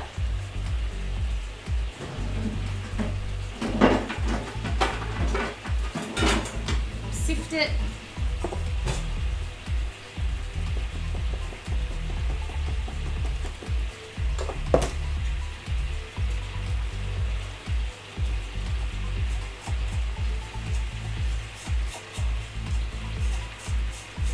So I'm learning, my coffee skills are getting better, but they judged me hard the first day I tried to make a coffee.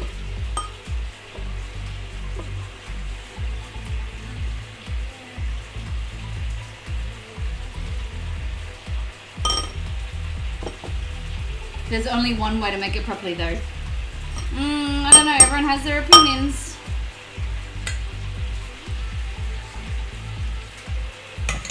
So you can't really see this, or maybe it's because it's flat white, no sugar. Ooh. See, I like a cappuccino with no sugar. Mid-course at 60 for 30 seconds with a crema made at 60 to 70 degrees.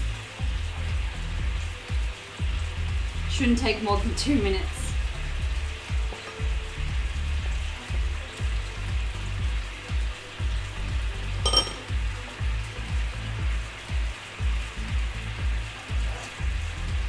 Some people say that you shouldn't, like, your milk shouldn't be, your coffee itself shouldn't never be hot. It should be like lukewarmish. My parents own cafes, and each barista would come in and everyone would have a different opinions.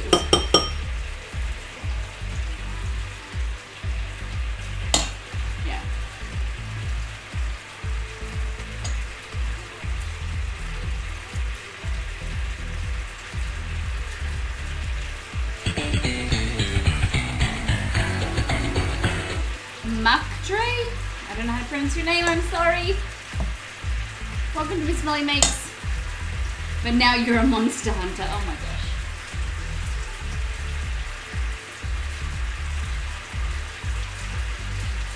So these are like cheesecake balls. I'm rolling them in cocoa because I can't be bothered putting them in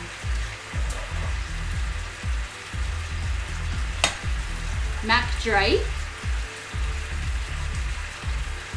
Is that how you say it? I'm so sorry.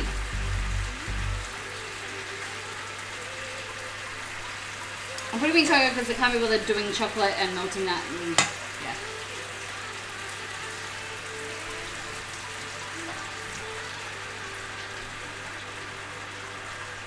And once they're cold, it's nice. They're like truffles. But if you half mix in the cheesecake or the cream cheese, you get this kind of swirled effect, and it is quite fun. And you could use different types of Tim Tams. You could use the white ones, the caramel ones. I only ever buy the original just because I'm not a huge fan of them in general because they are quite sweet. I used to love them, but I've just found as I got older they're so sweet.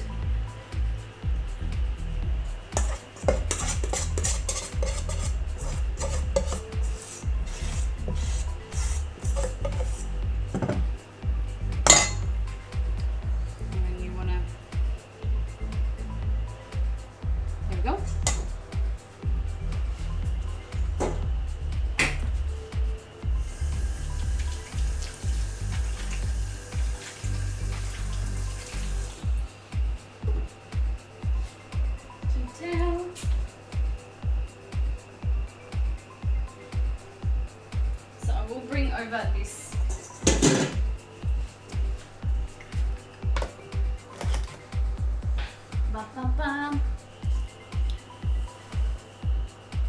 So who is a coffee drinker in chat?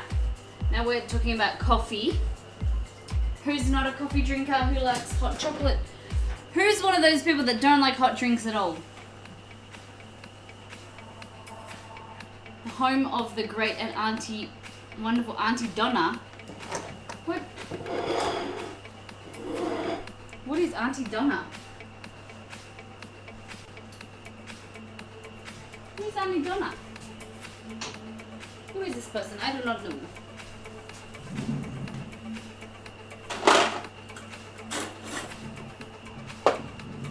So this is your reduction from all of that liquid that you were oh no, not in there.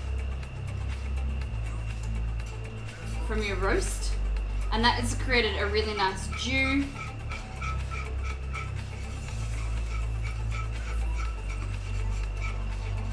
And then what you would do is you strain it. Sorry, I just choked it a little bit.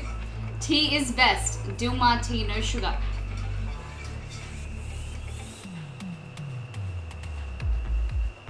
You need to know if you don't. I don't know. Tell me.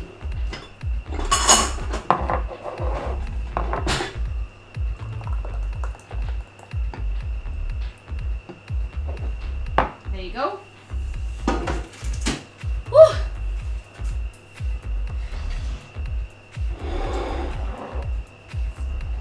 I think we can tidy this up, make it look a bit better, can't we?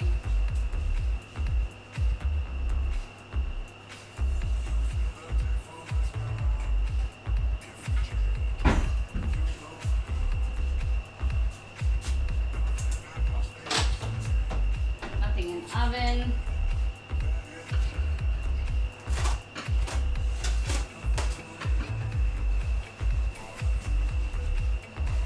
YouTube Auntie Donna, if you remember. Okay. You can send me a whisper if you want. So I do remember.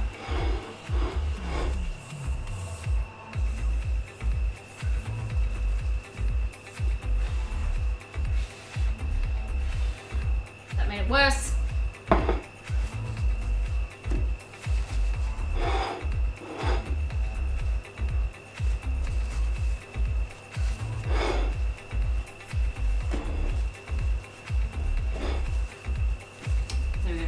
Whatevs.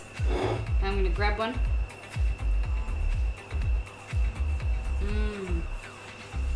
Yum. A comedy trio from Melbourne. Ah. Okay. Nah, never heard of them.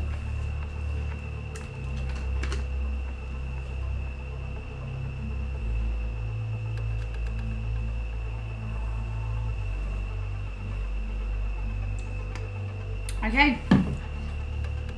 Alright, let's do this. So, to start off with, let's go with sausage rolls. So these are our cheese and Vegemite sausage rolls, served with some tomato sauce. We've got some pork and beef mince in there, cheddar as well as Parmesan cheese. We've got some rosemary, egg, panko crumbs, rolled in some puff pastry. On the nights I wish I lived in Melbourne for those rolls especially. Oh, lemon. We've got our roast lamb. Aussies are known for their amazing lamb. So we've cooked this in the pressure cooker and we have to show you how amazing it is. So I'm just going to get a fork and you can just pull it away with a fork. So nice and tender.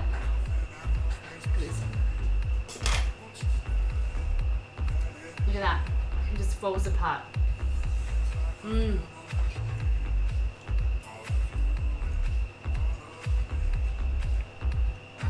So roast lamb was cooked in the pressure cooker for 45 minutes. This is 2 kilos. So I think that's about a pound. With rosemary, thyme, garlic, onion, some chicken stock, as well as some white wine. We've made a reduction for a gravy. We've added a little bit of butter for some more luxuriousness. We've served that with some garlic potatoes, baby potatoes, some corn and some sweet potato under there as well. Pop these up a little bit. There we go. And then dessert, we have our Tim Tam and Milo cheesecake bowls. They've rolled in some icing sugar, cocoa powder. And then they're so good once they have come out of the fridge. They're a little bit soft at the moment, but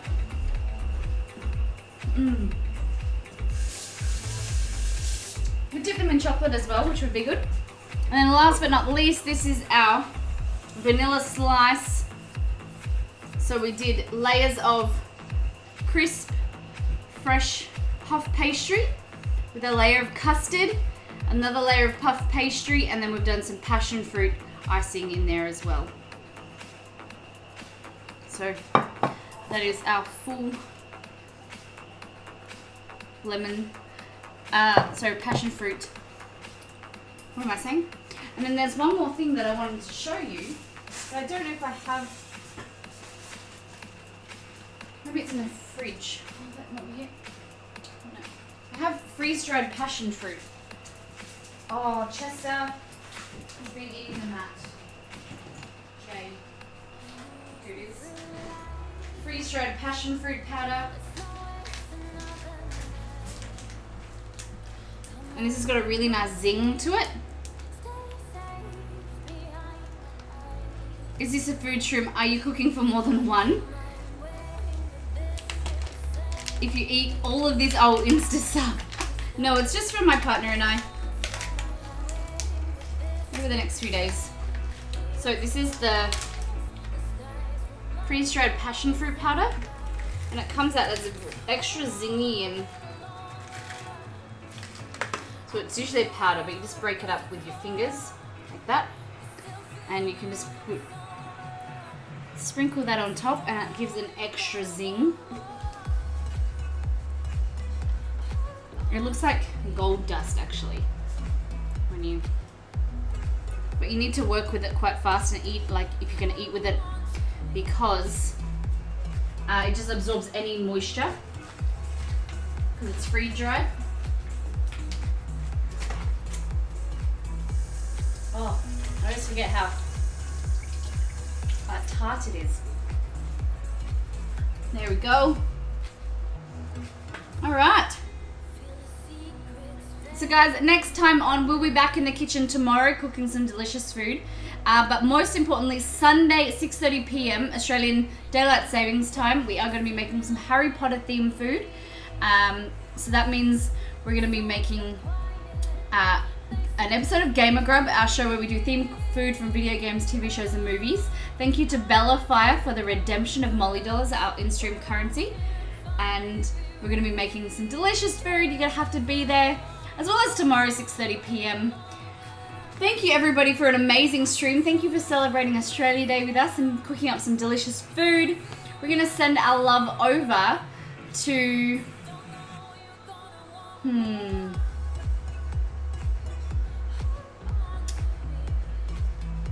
Let's go over to 24K Brown Magic because he was partnered yesterday. So let's go in there and celebrate, say hello. Would really mean a lot to me if you guys could stay around. Just say hello, and Link, I will play at Double or Nothing tomorrow, I promise.